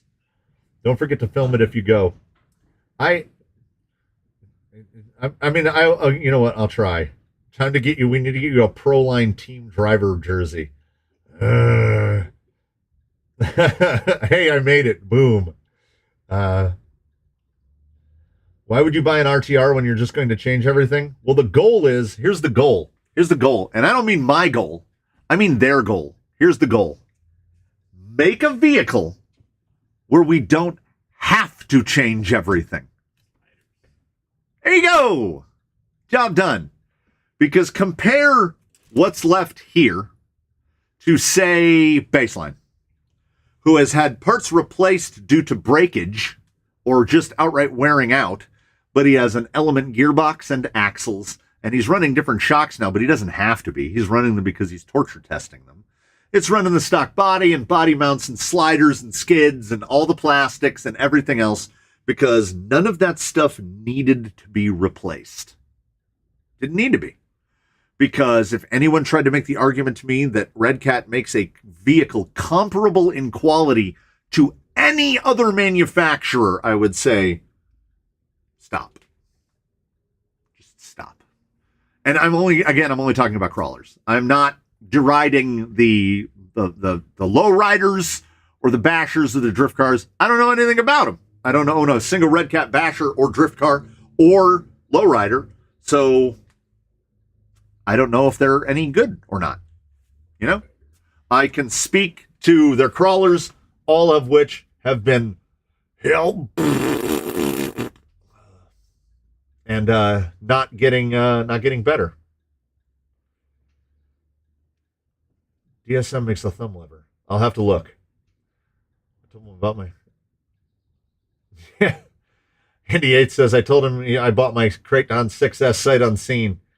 Yeah, it's huge. It's enormous. Like it won't, this framing, it will barely, I would have to set it up diagonally this way to get the whole thing in the frame. Like you don't, I didn't know either because I bought mine on the internet from A-Main and it comes in a box that like a washing machine would be delivered in. It's enormous. It's absolutely enormous. It's this wide. And that's the 6S. The 8S is Redcat just needs to focus on one type of RC. Just make RC family, how are the fake Dravs doing? Here's what I've noticed. So I have them slung upside down. And because I think, and I experienced this with the shocks that I put together, the Amazon fake Dravtex, they came with 45 millimeter shock shafts. I firmly believe that the body has shocks. The shuck bodies are designed for 40 millimeter shafts. So what can happen is the piston can over travel. Nothing dirty is happening here. The piston can over travel and it punches the bladder and a little bit of oil goes up and comes out of the edges. And then the shock goes back to its normal business. So I have, Google Drive app. So I have built a set of shocks using shorter shafts because I keep noticing there's a little ring of crust around the cap from where a little bit of oil gets burped out and then dirt sticks to it. So I think this is the price that we're paying for the really, really cheap shocks, is the parts that they come with. I mean, we already know the internals are garbage, but the shock shafts are not the right length for the bodies. And the only shafts that I had that worked are the shafts from Incision 80 millimeter. So it builds like almost like a big bore length shock, 55 to 58 millimeter, 85 to 88 millimeter shock. Make a Red Cat lowrider crawl something. It probably could do pretty well on the side hill. Have you had the SCX6 Honcho there? No, we have definitely not had an SCX6 here. One of the gentlemen that pops up in the comments occasionally, I don't believe I've seen him today, has threatened to bring one by. And I'm like, well, bring it by. I went for the carbon kit, but I think the stance is good. Did somebody mention the stance? Did I miss the stance? I'm still mad about the stance. Yeah, the empty. I was eyeing some. Operator Rizzo, shock question. I was eyeing some Proline shocks, but have zero experience with them. Are they good? I don't know. The new ones, maybe. I do know one thing that they are for sure. Grotesquely overpriced. Insanely overpriced. Last time I checked, the Power Strokes were $61 a pair, something like that. If you're going to charge more money than Dravtex, you've better be good, like impossibly good. One of the most capable rigs in the Canyon fleet is Argentum the Phoenix. He runs Traxxas big bores, $26 a pair. We run Dravtex on a number. We run GTS on a lot of rigs. I would not buy a Proline shock purely and simply because of the price, not even the name. If you erased Proline and they were Pitbull, say they were Pitbull Chronics, I'm not buying Pitbull Chronics. I'm not buying $100 shocks. They can't be enough better for the additional amount of money because a big bore is fantastic at $26 a pair. And GTS shocks, when you can get them from Jenny's, are very good, excellent even, at $40 a set. So, yeah, there's no way I'm buying Proline shocks. They are just way too expensive.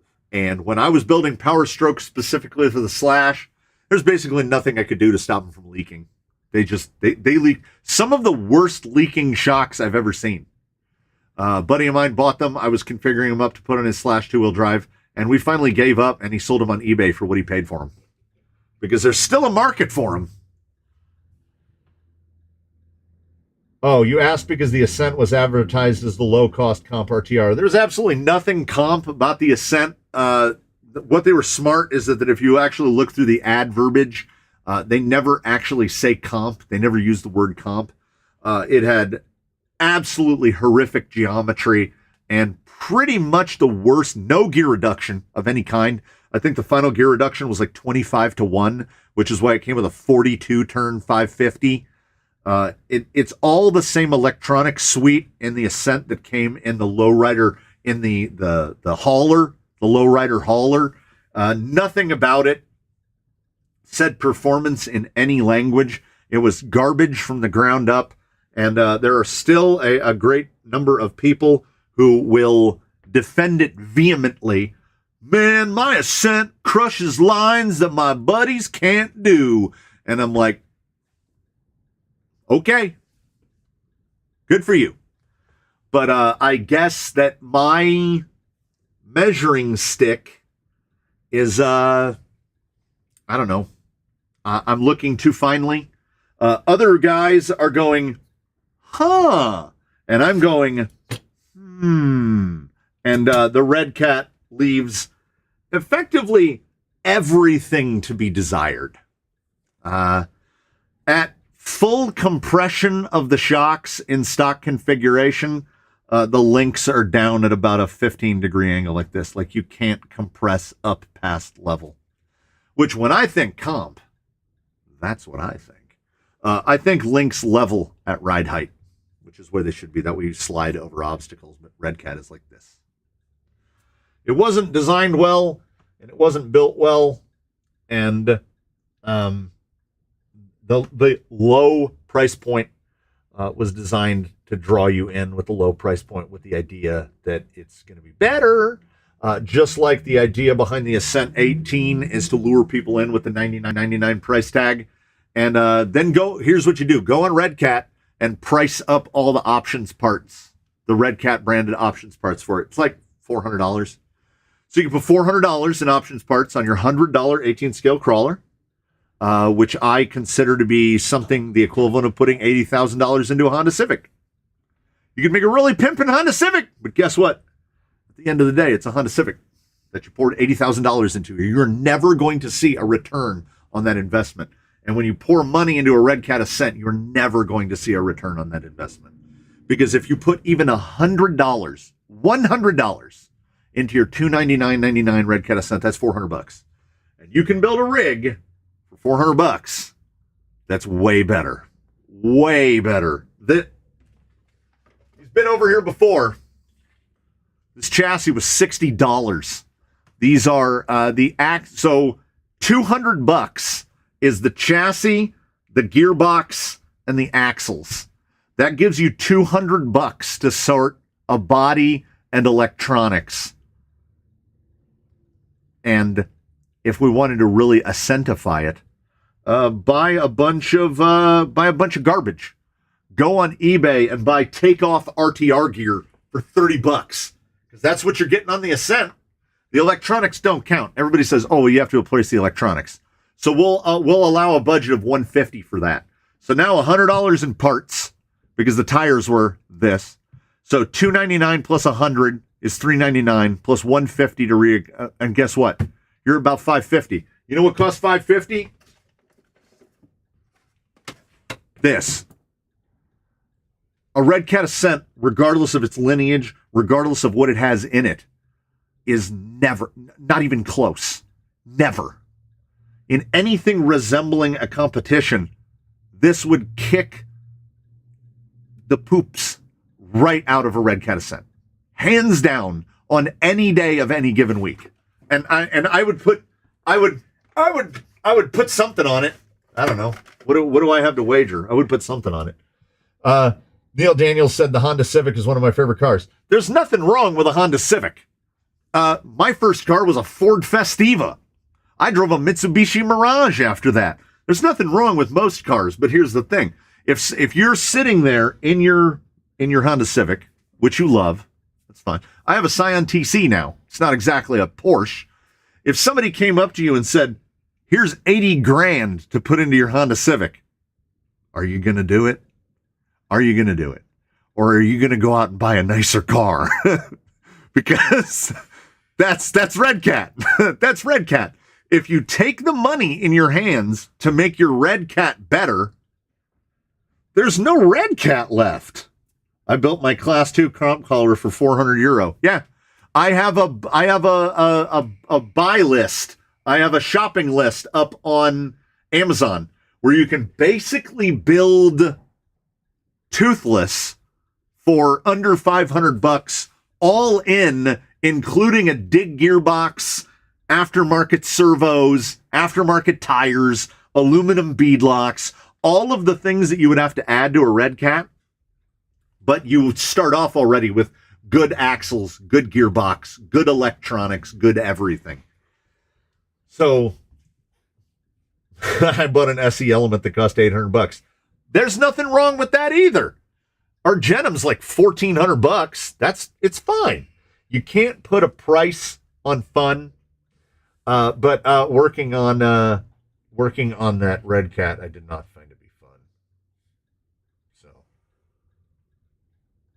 So I've discussed the Ascent with plenty of people, and they're all like, "It's awesome. You just have to put $300 worth of upgrades on it." There you go. And that's true, because like I said with this, the less Red Cat it has in it, the better it gets. And when he got soundly defeated by Blue Sky High, that's how change comes about in the canyon. When he got soundly defeated, I said, well, what we got to do is we got to squeegee out the last little bit of red. There's still a little too much red in the Red Cat. And it will allow me to put the shock positions where I want the shock positions to be. And it will allow me to mount the motor. It'll allow me to move. Do I want to go skid forward? I can move the skid forward. We can do whatever, right? And we will do whatever. Can't compare a Red Cat with a Civic. Yes, that's true. Okay. I didn't intend to compare the Civic with a Red Cat. I should have said pick another, a Kia, a Geo Metro, right? You put 80 grand into your Geo Metro, it's still a Geo Metro. I'm not attempting to disparage the Honda Civic. I guess I could have said Toyota Corolla. Both are cars that are synonymous with economy. So that's what I'm trying to say.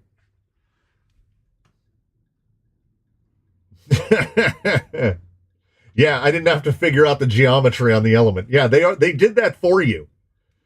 If anyone tells me that their RTR is killing every line, then their lines are weak and that they don't use them for comp. That should be on one of the Crawler Canyon t-shirts. If your RTR is killing your lines are weak. I agree wholeheartedly. And a Lada. Well, okay, see, Lada and Yugo, you got to remember where we's at. We don't have Lada here. I've never seen a Lada in my life. I don't know if I could pick a Lada out of a lineup. We got that one Yugo, and all they called it was a Yugo. Wait, was it just a Yugo? Was it made by Yugo? Was the car company Yugo, or did they just call the car a Yugo? I don't know. It did not do well here. It did not last long. I thought the same thing was going to happen to Hyundai because their first cars were not good. Really not good. But they held on. It's more of a Yugo. I think that's actually fair. Is Red Cat the Yugo / Lada? What is the car? Is it the Lada? There's a European car that was common, I'm guessing, behind the Soviet car. Is the Lada that old Soviet car?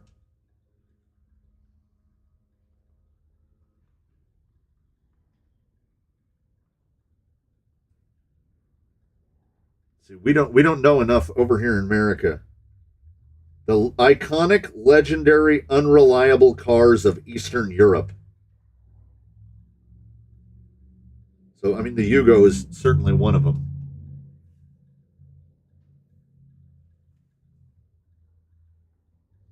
Okay. Not the Skoda. The Polski Fiat. No, that's not it. So Zastava was the car that made the Yugo. I didn't know that. I learned that today. And there's Dacia. The Trabant. That's the car I was thinking of. That's the behind the wall, behind the Iron Curtain car from like the 1980s, the Trabant. Wasn't it like a two-stroke, two-cylinder? Yeah. So we're between. See, I don't know anything about either, but we grew up with some gentlemen that were from over there, from the other side, back when the wall was still a thing, and they spoke with less than favorable memory of the Trabant. Yeah. Yeah, so perhaps a more fitting description of the Red Cat would be the Trabant or the Lada Niva, which apparently are terrible. Are terrible? I don't know. We don't we've gotten some bad ones. 3 years of working on it. What did I miss? It was moving so fast. DeWalt gyro driver. Do it. Do it, screen. There it is.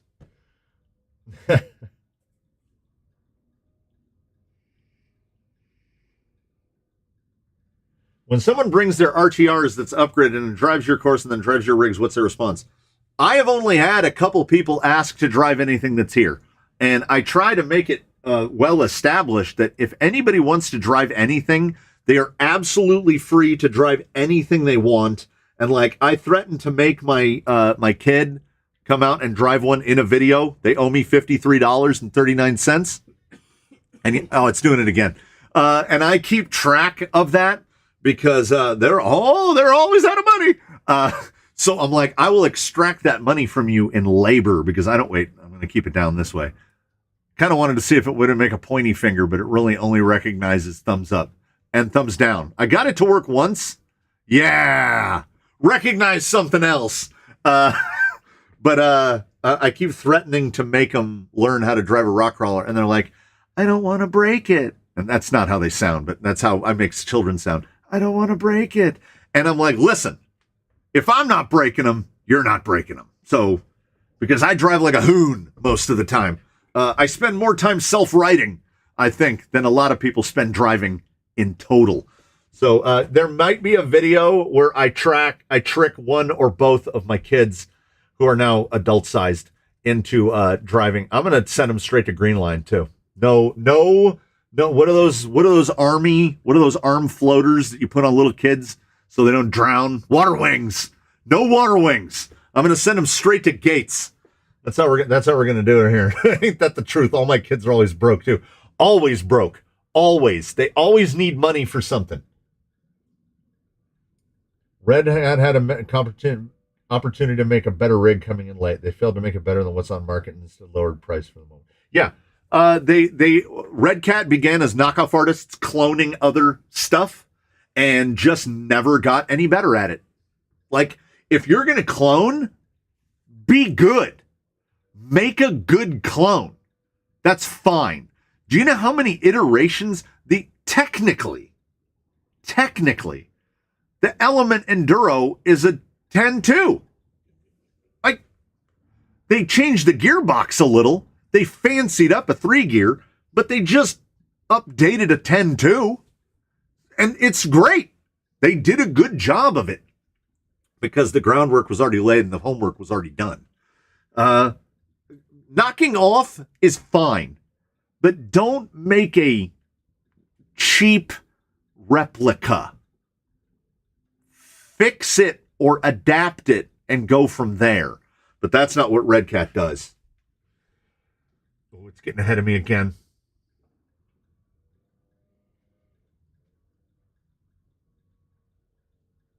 Yeah, the TR. That's what I say. TR Traxxas doesn't make in crawlers. This does not apply to their bashing stuff, but in crawlers, Traxxas doesn't make crawlers. They make tanks. The Red Cat Scout turned out to be way too top heavy. However, do I do the Ford F-Series trucks they put on anything not crawler out of the Red Cat corner? Yeah, like I say, I don't have anything bad to say about non-crawler Red Cats because I've never owned one. Because as far as I'm concerned, their pricing model is too close to the pricing model of others. And as I said, when I'm getting my first car in the 80s and driving through the 90s, if it came down to on the lot next to each other, there's only a couple $100 price difference between buying a Hyundai Excel and buying a Toyota Corolla, I'm going to buy the damn Toyota Corolla. Like, Toyota Corolla, Toyota has established they know what they're doing. And again, I'm not trying to say that this is Red Cat over here is the Hyundai. So there's a Trabant next to a Toyota Corolla. That's the Red Cat thing. Now, I have long said and will continue to say that the Red Cat Go Fast division and the Red Cat drift cars and the Red Cat 64 and all that stuff, those people have probably never met the people that made the Ascent and the Everest and the whatever they called the Gen 7 and the Gen 8 and the Gen 9 and the Marksman and all that. They've never met those people because those other people appear to be competent and know what they're doing. And the crawler division is just like, as someone said, they saw a blurry picture of a comp crawler, and the guy threw it down he slammed it down on the desk, and he said, "Build me that!" And the guys were just stared at it and were like, "Okay." And then they made a thing. The thing is not the thing that we wanted, but they made a thing. Well, yeah, I mean, I'm good. 2.5-year-old and a 2-month-old. Been there. No, thank you. Not again. Not again. So again, so the agreement is the Lada Niva was actually good. Some have said. So it's got to be the Yugo. All right. I mean, I'm fine with that. Yeah, the Traxxas Max Slash on the one hand is alluring. It draws me in. It goes, "Come to me. You know that you want a giant short course truck." And I'm like, I do want a giant short course truck. And then at the same time, by the same token, no, I don't. Also, I have a Centon 6S right over there. It's not gonna do. The Max Slash, it not gonna do. It's not gonna be my Centon 6S. So I don't know. I've been mulling it over in my head and thinking, what does Traxxas have to do for me to spend money on Traxxas again? I don't know. They discontinued the Sport Kit, which was the only Traxxas I had any interest in. And I have no interest in the RTRs. I don't want to replace all that stuff. I don't want to go through all that nonsense of filling a bin with useless Traxxas parts and electronics that I don't want. So I'm going to just end up buying axles off of Jenny's when I can. They're perpetually out of stock now. I have enough I have 2 lifetimes worth of Canyon Trails in front of me right now. I don't see myself buying any other Canyon Trails, and that's in 2.2 and in 1.9. So I don't know what Traxxas has for me anymore, unless they come out with something. They've been riding on the TRX4 for 7 years. The TRX4M does not intrigue me on any level. So they've got to do something. And I don't know what that's going to be.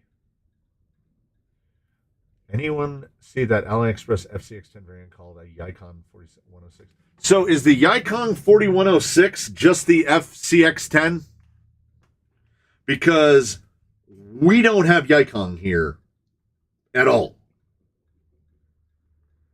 Yikon. What was it? 4106? 4106. I thought I was how close is Yikon to RGT? Ooh, it's like a G-Wagon. It's a G63. Big GRC. I'm just going to go to AliExpress and look at it there. It was fun, Mr. C. Time for dinner in Jeopardy. Just posted the video of the Yikon. Oh, 4083. Oh, can't find that page. Oh, well, here's the thing. The only clock that is readily visible to me is right over here. And it, like many of you who got here late, has not been updated for daylight savings time. So I was like, oh, it's like 240. And then that gentleman just said, it's been nice, I'm going. And I went like this and was like, oh no, it's 345. We tend to try to keep these to around 3 hours. It's kind of sane. But you know what? I'm telling you, I don't want to go too deep into it, but I love you guys, man. Fridays are the best because tomorrow is Saturday, and that means the weekend. And that means all of you who have to do the real jobs and you have to go places and make the money and do the things. You don't have to do that tomorrow. You can go play with toy cars all day long, and I think you should. And if you are in Southern California, maybe you will go to the RCX show at the Pomona Fairgrounds, and you can sit and hang out by the trains, which are great. And I'm gonna go. I'm gonna make sure. I'm gonna incept my wife because she doesn't watch the live stream. I'm gonna incept my wife into letting me go to that. And when I say letting me go, I know who wears the pants. It's not me. So I'm gonna do that tomorrow. I have to edit my video in advance, then to get a video up for Saturday. There is a video up on the channel in about 15 minutes. So we managed to finish before that. If you have a ton of graveyard parts, then the Ascent can be built for not much money. That's absolutely true. That's absolutely true. I mean, I think I showed I built the missing link. Basically, I spent $100. I had everything else was already here. It was all takeoff parts. And the trick is don't limit yourself to one crawler. Keep making them and keep building them and keep accumulating them. And then as you upgrade them, you fill the bins and then you take the parts out of the bins. Lolo was largely a parts bin build. We've got 4 or 5 members of the fleet that were largely parts bin builds. Even if you don't have the fabricational abilities, you just start digging parts out of things and you start putting them together. RC Family said, thanks you do so much for everything you do, Mr. C. Thank you so much, all of you, for being here.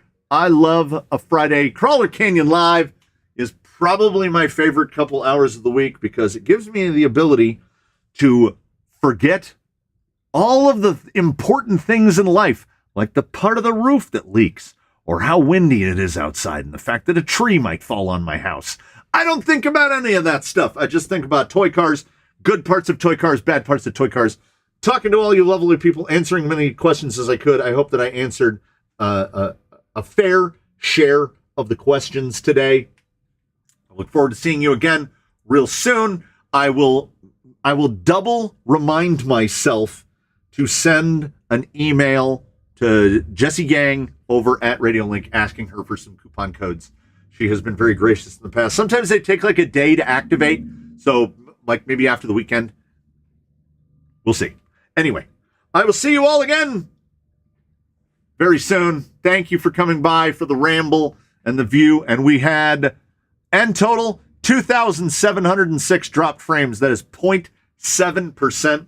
We had a tremendous Friday. As soon as I stop talking, my headache is going to hit me like a brick wall. It's going to be great because, I don't know, talk for 4 hours sometime. I don't know how people do it. I am a quiet person by nature, and I know that seems insane. But just think about it. All the times that I'm not talking. And I'm only talking when I'm talking, and I'm not talking when I'm not talking. So now we're done with the talking. I'm going to go on to some not talking. Thank you so much, everybody. I'll see you again real soon. Woo! We almost hit 4 hours.